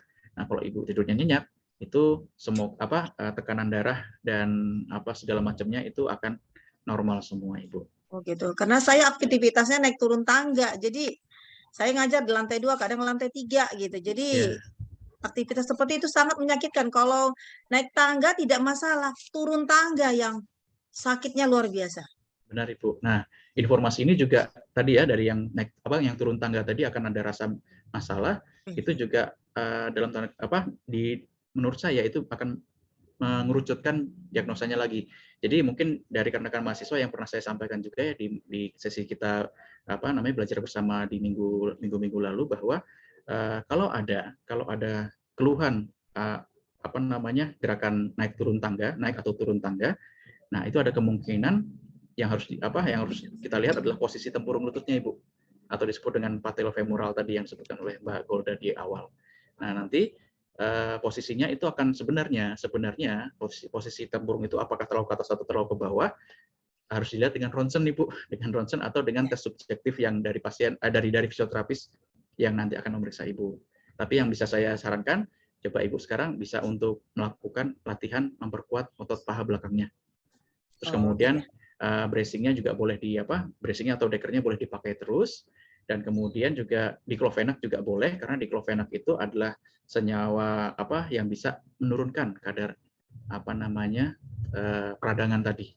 Dan mungkin kalau boleh saran juga, jika seandainya sudah ada rasa-rasa nyeri, terus Ibu sebelum membalurkan salep diclofenac tadi, Ibu bisa ada baiknya untuk coba kompres dingin ya seperti tadi Mbak Sinara sudah sampaikan. Sebelum salepin atau dibalurkan salep, dikompres dingin selama 5 menit lah, kurang lebih 5 menit. Habis itu baru disalepkan salep diclofenac tadi. Dan pastikan salep diclofenacnya jangan menghasilkan panas ya, Bu.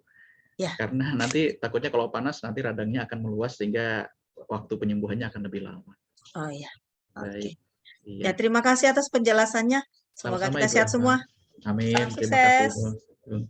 Ya, saya kembalikan lagi kepada Abror untuk Oke, baik, siap. Terima kasih banyak Pak Haris atas jawabannya tadi. Semoga sudah menjawab tadi yang sedikit saya rangkum. Kalau misalnya untuk yang Bapak Yana tadi adalah aman untuk dilakukan, tapi diharapkan dibarengi juga dengan latihan-latihan untuk menguatkan otot-otot di sekitar lutut. Betul seperti itu ya Pak Haris ya?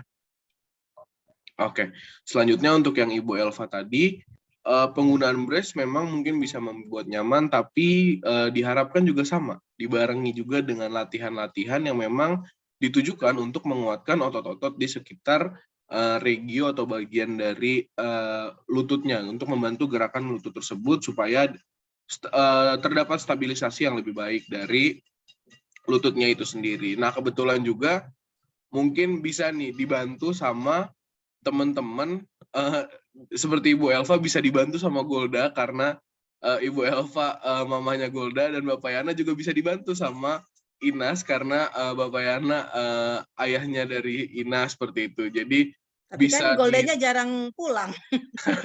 Goldanya di kosan. Iya, tapi itu menjadi hal yang bisa dilakukan untuk diingatkan dan diberikan secara spesifik latihan seperti apa yang bisa dilakukan di rumah, seperti itu. Baik, terima kasih banyak sekali lagi Pak Haris atas jawabannya. Terima kasih juga Ibu Elva dan juga Pak Yana tadi atas pertanyaannya.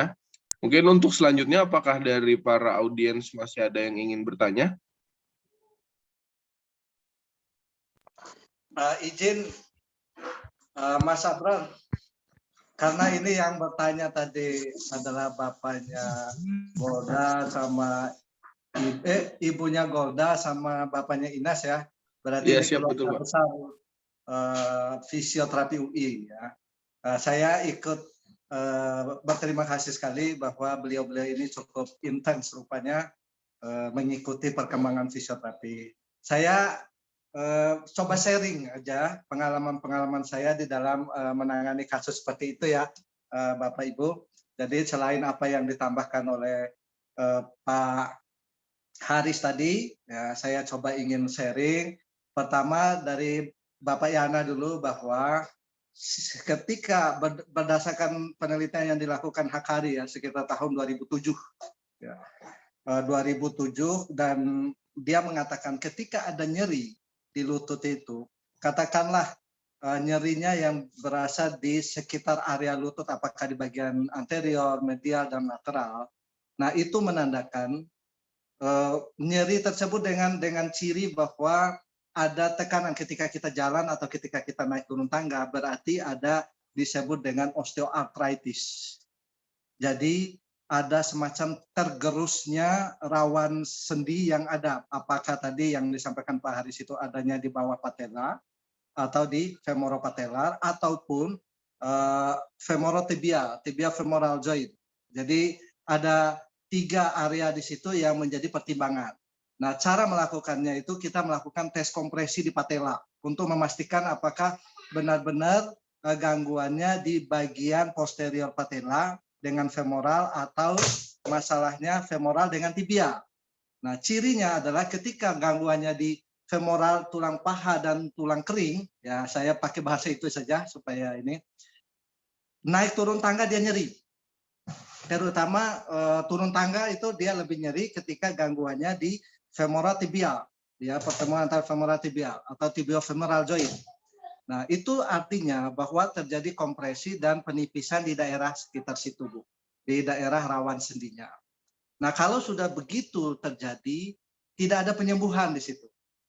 Ya, kita fisioterapi tidak berperan untuk menyembuhkan dan melakukan regenerasi dari rawan sendinya. Itu jangankan fisioterapi, dokter-dokter spesialis lutut pun tidak mampu untuk melakukan itu. Ada dulu, saya ingat sekali namanya Dr. Briliantono, dia melakukan semacam cangkok, ya, cangkok tulang rawan, tetapi jarang berhasil. Nah, artinya kalau sudah demikian, pertama yang harus dilakukan, nah, terutama ini Ibu Elma ya, Ibu Elva ya. Nah, turunkan berat badan. Itu untuk mengurangi beban yang diterima oleh lutut. Kenapa tadi ketika memakai bracing atau decker, ya knee decker, itu rasanya enak karena pada saat itu ada semacam bundling kerjasama otot di situ. Artinya bahwa dengan kerjasama otot akan meringankan beban yang diterima oleh lutut. Nah, berarti kalau sudah begitu, beban yang diterima kita kurangi dengan menurunkan berat badan. Yang kedua, dengan menguatkan otot-otot yang ada di paha dan ada paha depan dan paha belakang. Artinya nanti Golda akan bilang bahwa otot quadriceps group dan otot hamstring group. Nah, itu yang harus diperkuat oleh Ibu. Di samping tadi penambahannya bahwa kasih diclofenac dan lain sebagainya untuk mengurangi nyeri. Tetapi perlu diingat bahwa itu sudah terjadi penipisan rawan sendi, tidak ada penyembuhan. Nah, yang bisa dilakukan adalah bagaimana menjaga jaringan lunak yang bisa kita sembuhkan. Nah, jaringan lunak itu ada sekitar tendon otot, ada otot dan lain sebagainya yang ada di sekitar situ termasuk ligamen. Itu tambahan saya untuk Ibu. Kemudian untuk Bapak, tambahannya adalah ketika digerakkan mutar-mutar tadi, itu yang diputar-putar tungkai bawah secara seluruhnya atau di daerah knee joint atau patelanya yang diputar-putar. Boleh, saya tadi agak missing. Boleh dijelaskan Pak sedikit? Tempurungnya Pak, tempurung lutut yang diputar-putar. Jadi ada tempurung baru diputar sama Bapak? Ya. Katanya ini tempurung. Baru Bapak putar. Seperti ini, maaf nih Pak. Nih, begini-gini Pak. Oh, iya. Oke, berarti lokal tuh. Jadi ya, tempurung ada perbaikan di lokal. Tadi betul apa yang disampaikan oleh Pak Haris juga bahwa begini Pak, ketika tempurung diputar-putar itu joint yang bergerak, sendinya, ya. Nah, itu tadi pasti ada gangguan di daerah patelofemoral. Ya. Nah, kalau terjadi gangguan di daerah sekitar situ, apa yang terjadi? Membran sinovial, ya, membran sinovial akan terjadi pengerutan, Pak. Kalau ada nyeri atau peradangan di situ akan mengkerut. Kalau dia mengkerut, akan terstimulasi saraf nosisensoriknya.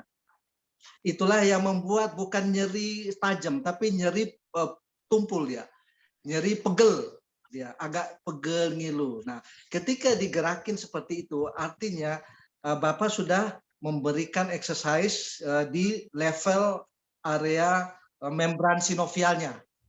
Nah, itu yang terjadi. Nah, kalau sudah begitu, jangan terlalu ditekan, Pak.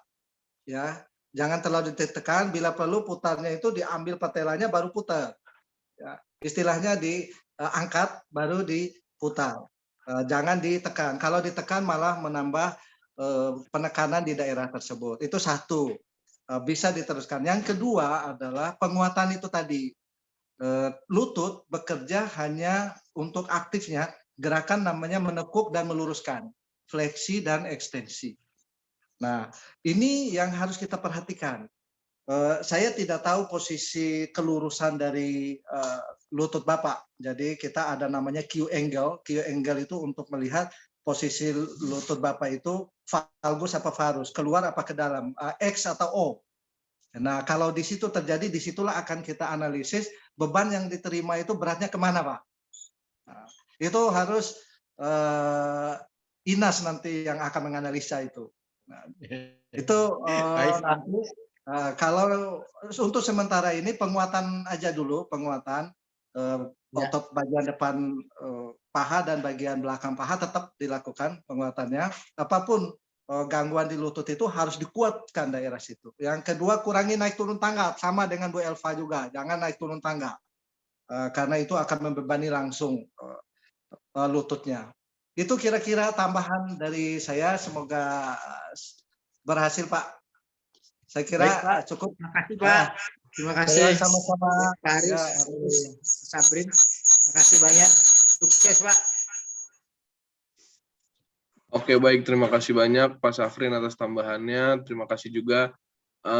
Tadi yang kita notice adalah balik lagi, semua hal itu kalau misalnya dilakukan secara aktif dan kita tahu juga nih penekanannya di sebelah mana, kita tahu juga gitu cara menanganinya, cara mencegahnya. Dan seperti halnya tadi bahwa kalau misalnya memang terdapat kelemahan, kemudian terjadi perlengketan, kalau bisa kita coba sendiri, tetapi ada baiknya memang sesuai dengan prosedur gitu. Jangan sampai nanti yang dikhawatirkan mungkin di awal membuat nyaman, tetapi malah ke depannya itu bisa memperburuk keadaannya seperti itu. Sekali lagi saya ucapkan terima kasih banyak Pak Safrin atas tambahannya tadi, dan juga Pak Haris juga terima kasih banyak sekali lagi. Untuk itu mungkin saya masih ingin memberikan kesempatan apabila masih ada yang ingin bertanya kepada Bapak Ibu para hadirin serta teman-teman dan adik-adik sekalian. Apabila ada yang ingin bertanya, dipersilahkan.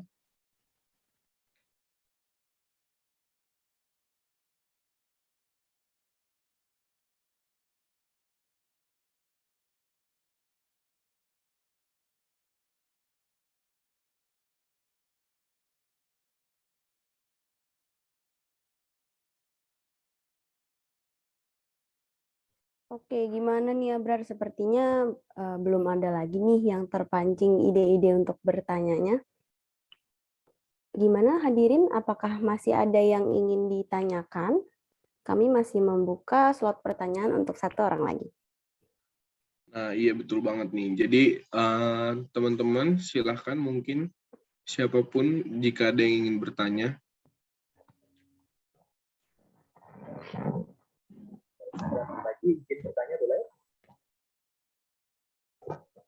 Iya, silakan Bapak. Tapi mohon maaf, kami belum bisa melihat device Bapak. Mungkin suaranya bisa lebih besar. Oke, apa sekarang sudah cukup jelas? Oh ya, sudah cukup jelas, Pak. Iya, ini kejadiannya udah lama ya, udah mungkin dari 10 tahun lalu ya, saya ngalami cedera di lutut. Itu dari jogging gitu. Saya ngerasa kayak lutut saya kayak, ya bahasa saya aja ya, kayak bergeser gitu loh. Dan lalu setelah itu 2 hari itu nggak terasa, tapi di hari ketiga itu kayak nggak bisa bergerak, kalau digerakkan tuh sakit, nekuk itu sakit. Atas saran dari beberapa teman sih ya, saya nggak benar waktu itu salahnya. Saya minum obatnya itu yang saya lupa nama obatnya, tapi mengandung zat itu ya glukosamin dan chondroitin, itu yang saya ingat. Dan kemudian ya agak dikit-dikit gitu, dan ya hasilnya sembuh. Tapi sampai sekarang kayak nggak begitu sempurna gitu. Saya kalau duduk gila gitu nggak bisa lama, selalu harus melurusin kaki gitu. Dan kemudian sampai ada pernah juga beberapa kali saya mengalami nyeri, dan nyeri itu biasanya saya atasi dengan minum asam methanamat atau natrium diklofenak, dan itu cukup mengurangi nyerinya. Nah, tapi kan ya setelah saya pikir kok saya jadi kayak tergantung sama obat gitu loh. Sedangkan untuk olahraga kaki sendiri saya cukup rutin, saya cukup sering jogging, latihan penguatan sendi saya sudah sering lakukan gitu. Tapi ya apakah ada saran lanjutan lagi gitu loh untuk hal yang saya alami ini? Ya, itu pertanyaan saya. Terima kasih. Oke, terima kasih Bapak Fajri. Tadi keluhannya adalah sekitar beberapa tahun yang lalu sempat lagi jogging, lututnya terasa seperti geser gitu ya, Pak? Ya, betul. Terus dirasakan nyeri dan juga sempat meminum beberapa jenis obat seperti itu ya, Pak? Ya. Dan sehari-hari Bapak biasa melakukan jogging rutin dan juga latihan penguatan. Lalu kira-kira dari kita, teman-teman fisioterapi, apa saja yang bisa latihan yang diberikan kepada Bapak untuk mengurangi keluhannya. Mungkin dari teman-teman fasilitator atau teman-teman praktik maupun teman-teman fisioterapi yang lain, ada yang bisa membantu Bapak Fajri? Dipersilahkan.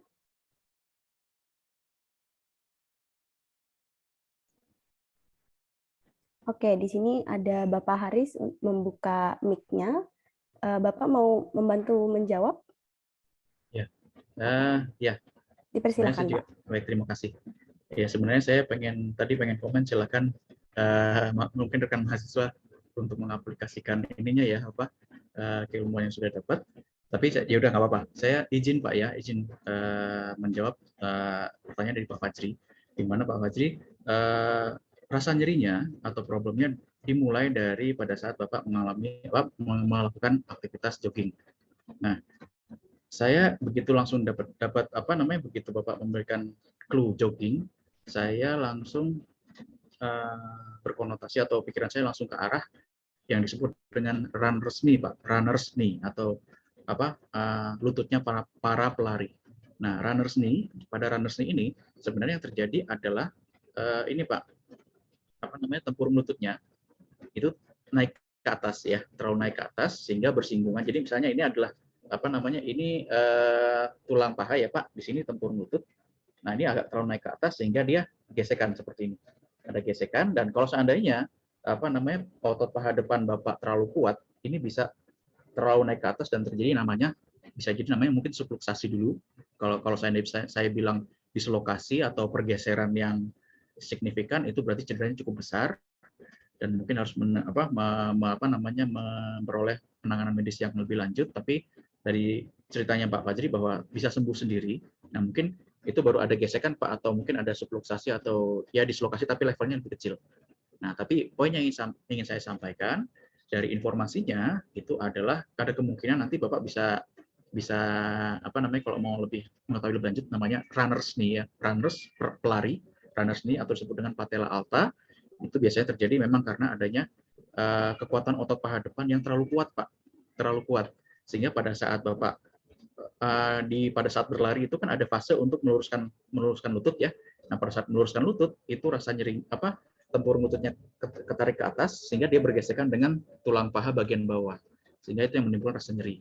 Nah, sehingga saran yang boleh saya sarankan, kalau seandainya benar runners knee atau patella alta yang terjadi, walaupun memang sebenarnya harus dipastikan lagi ya, mungkin dari tadi Pak Safrin sudah menyampaikan ada tes provokatifnya atau tes kompresinya tadi atau ditekan, terus kemudian kita validkan lagi dengan perhitungan posisi ketinggian dari tempurung lutut itu tadi. Kalau seandainya benar terdiagnosa patella alta atau runners ini tadi, mungkin kurang lebih sebenarnya sama Pak, latihannya dengan tadi yang saya sarankan ke Bu Elva, yaitu penguatan otot paha belakang dulu. Sehingga nanti pada saat otot paha belakang sudah kuat, dan kemudian fungsinya otot paha belakang sudah kuat ini untuk mengimbangi kekuatan otot paha depan agar nanti pada saat aktivitas jogging, pada saat fase Bapak meluruskan lutut ya, fase meluruskan lutut itu tadi, tempurung lutut tidak terlalu ketarik ke atas oleh kekuatan paha depan yang terlalu dominan tadi, karena sudah diimbangi sama kekuatan otot dari paha belakang. Nah itu satu. Kemungkinan pertama adalah runners knee Pak. Kemungkinan kedua bisa jadi kenapa kok sampai sekarang saya ada masalah ya, misalnya kayak bersila dan sebagainya, mungkin masih ada masalah sakit.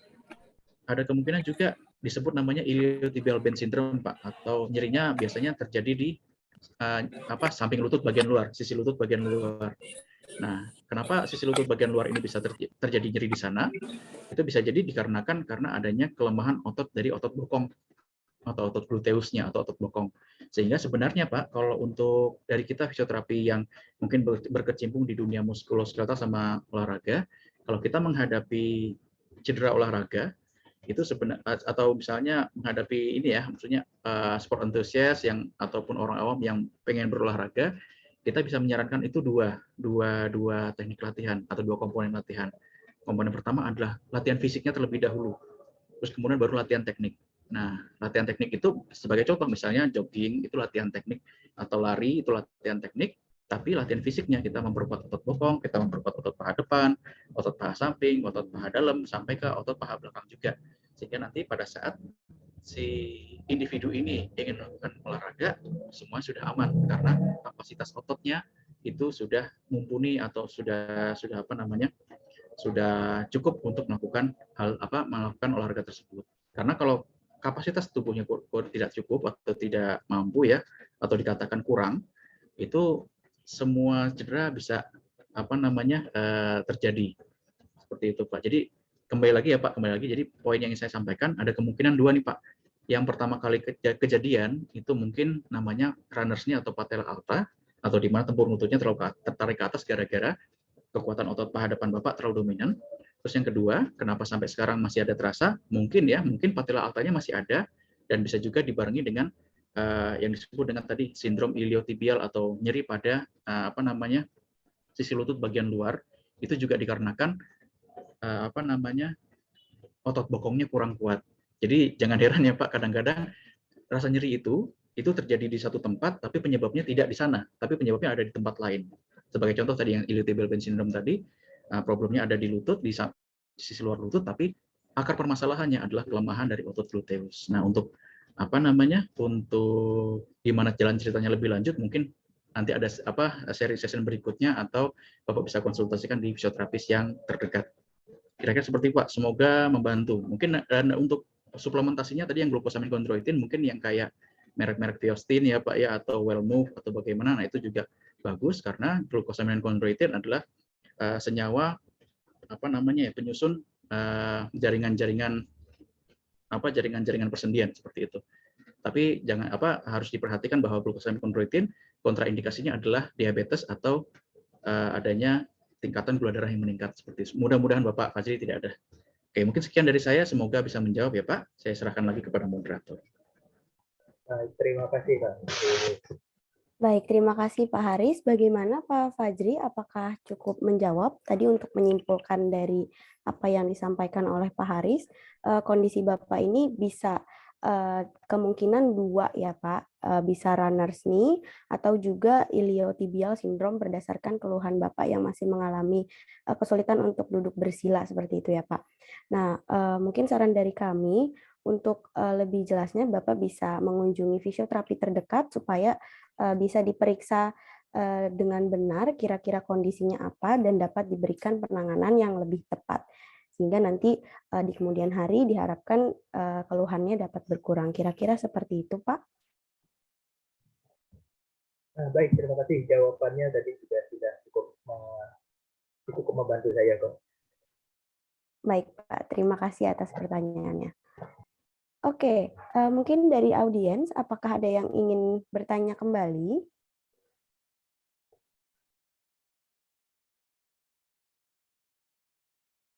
Gimana nih ya, Brar? Kita masih buka pertanyaan atau sudah mau stop di sini aja?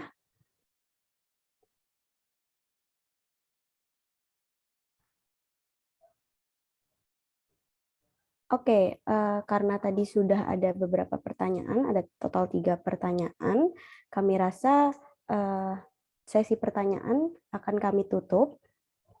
Dan dengan berakhirnya sesi pemaparan materi terkait cedera ACL dan juga telah dilakukan beberapa tanya jawab, maka sharing session telah selesai.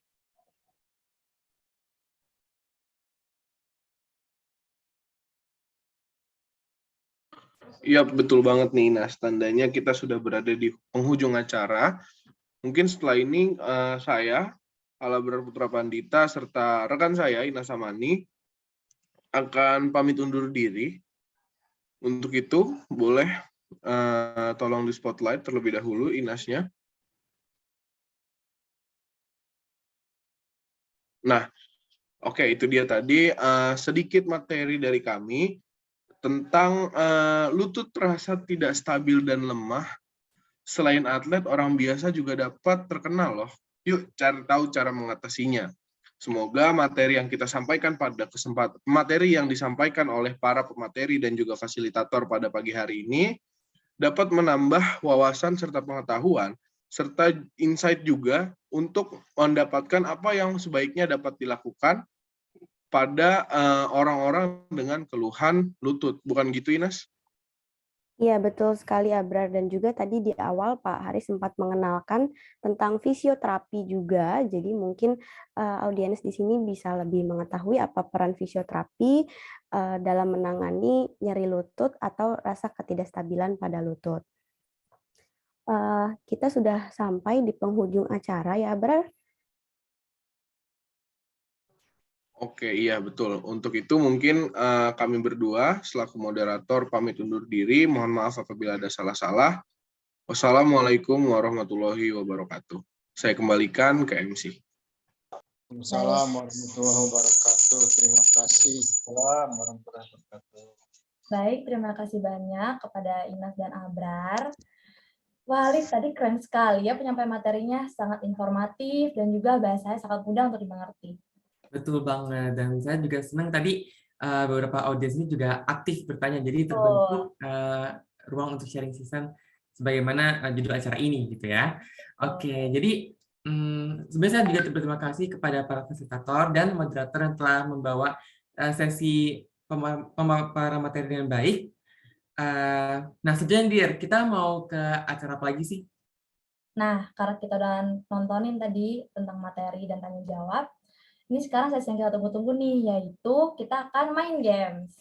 Nah, main games boleh. Betul, para audiensnya pasti udah nggak sabar kan buat rebutan nih hadiah. Nah, jadi kita akan memberikan 3 pertanyaan untuk 3 orang penjawab, yang dimana jawabannya yang akan dicek oleh tim materi harus benar dan tepat ya, tetapi nah, bagi yang ingin menjawab dapat langsung mengetik namanya di kolom chat atau boleh langsung aja on mic, boleh nanti biar kita pandu buat menjawabnya kayak gitu. Betul banget. Mungkin tanpa berlama-lama lagi kita langsung ke pertanyaan pertama kali ya? Boleh, boleh. Oke, ini para audiens siap-siap ya. Jadi pertanyaan pertamanya adalah, kenapa perempuan lebih mudah terkena ACL injury? Saya ulangi pertanyaan pertama, kenapa perempuan lebih mudah terkena ACL injury? Ayo, baik, audiens. Ingat, kenapa tuh? Kenapa bisa perempuan lebih sering terkena cedera ACL? Boleh, itu ada Bapak Fajri. Silakan. Oke, terima kasih. Ini karena perempuan itu ya hormon estrogennya lebih banyak, yaitu mempengaruhi kepada cedera ACL-nya. Wah, baik. Gimana Dir? Udah bener jawabannya? Betul. Selamat Bapak Fajri. Selamat Bapak Fajri. Untuk tim Humas bisa boleh tolong langsung PC Bapak Fajri ya di kolom chat buat dimintain kontaknya. Betul. Kita udah jawab di kolom chat. Maaf Ibu telat. Bapak Fajri, Bu. Ya apa-apa Ibu, masih ada 2 pertanyaan lagi Bu. Pertanyaan lagi Bu, ayo. Tenang aja Bu. Oke, pertanyaan kedua.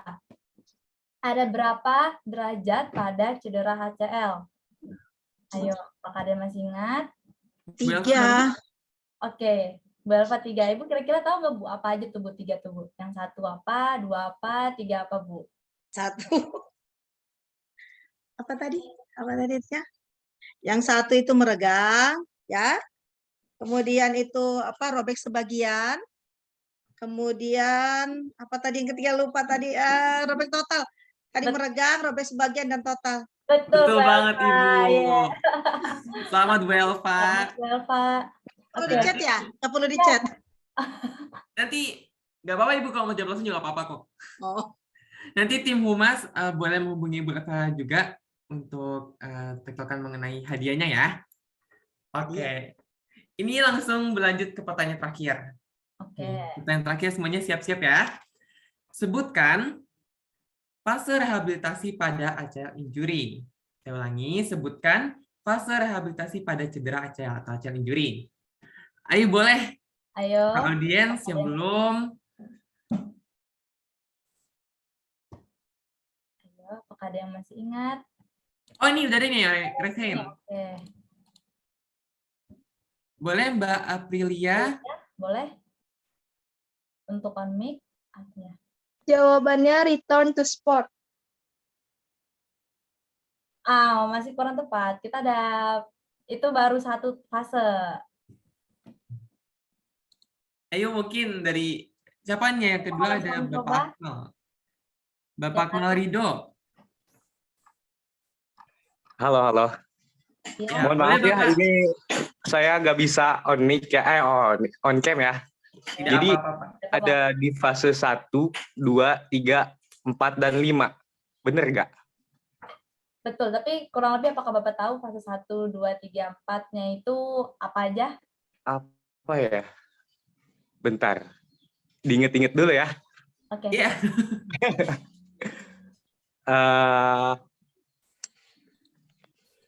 Mungkin boleh di-skip kalau misalnya saya kurang ini ya. Kurang apa gitu. Fase 4 dan 5 itu seingat saya tadi turun to sport. Bener nggak? Oke, turun to sport. Iya. Itu aja sih yang saya tahu kayaknya. Gimana nih teman-teman tim materi? Mau diloloskan atau gimana nih? Coba. Atau gimana nih teman-teman materi nih? Ini dari Polda ambil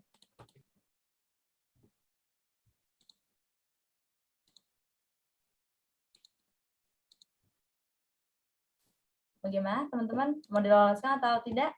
Tapi tadi sempat sebutin fasenya ada berapa aja kan ya? Ya. Ya, ada 5. Ya, boleh deh gitu. Mungkin karena banyak, jadi lupa-lupa lah 1 sampai 5-nya itu apa, boleh deh. Oke deh. Selamat Pak. Terima kasih Kak. Sama. Terima kasih Kak. Ya. Sama-sama. Sama seperti sebenarnya nanti tim Humas akan coba mem-PC atau saja dengan Pak Akmal ya terkait hadiah door prize. Oke, baik. Selamat kepada 3 pemenang tadi dan jangan lupa ya tim Humas untuk segera menghubungi supaya hadiahnya bisa langsung nih dikirim, bisa dinikmati juga ntar hadiahnya sama pemenangnya. Betul banget.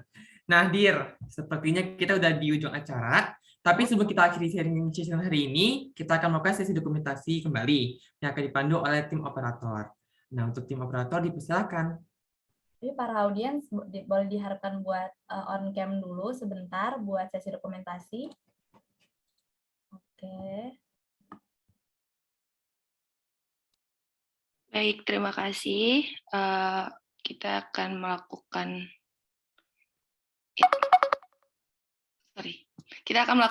tim dokumentasi ya.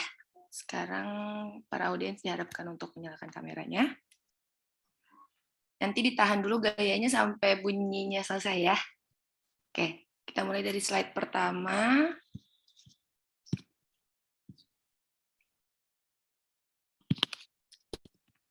Satu, 2, 3. Oke, slide kedua. 1, 2, 3. Slide ketiga. 1, 2, 3. Slide ke. Oke, sudah selesai. Terima kasih. Saya kembalikan ke MC. Baik, terima kasih banyak, tim operator. Oke, karena akhirnya kita telah sampai di penghujung acara. Sekali lagi kami berterima kasih kepada para dosen, para clinical instructor, audiens, dan panitia yang telah meluangkan waktunya untuk menghadiri acara sharing session pada siang hari ini. Kami selaku MC mohon maaf apabila terdapat kata-kata yang kurang berkenan. Saya Dera Fadilah. Dan saya Muhammad Ali Farisya Mansur. Kami pamit undur diri. Wassalamualaikum warahmatullahi wabarakatuh. Waalaikumsalam warahmatullahi wabarakatuh. Terima kasih. Terima kasih banyak. Salam kasih sukses. semuanya. Amin. Salam Terima kasih Bu sukses. Elva. Sehat ya. Ya, makasih banyak Pak. Ya. Semua terima kasih.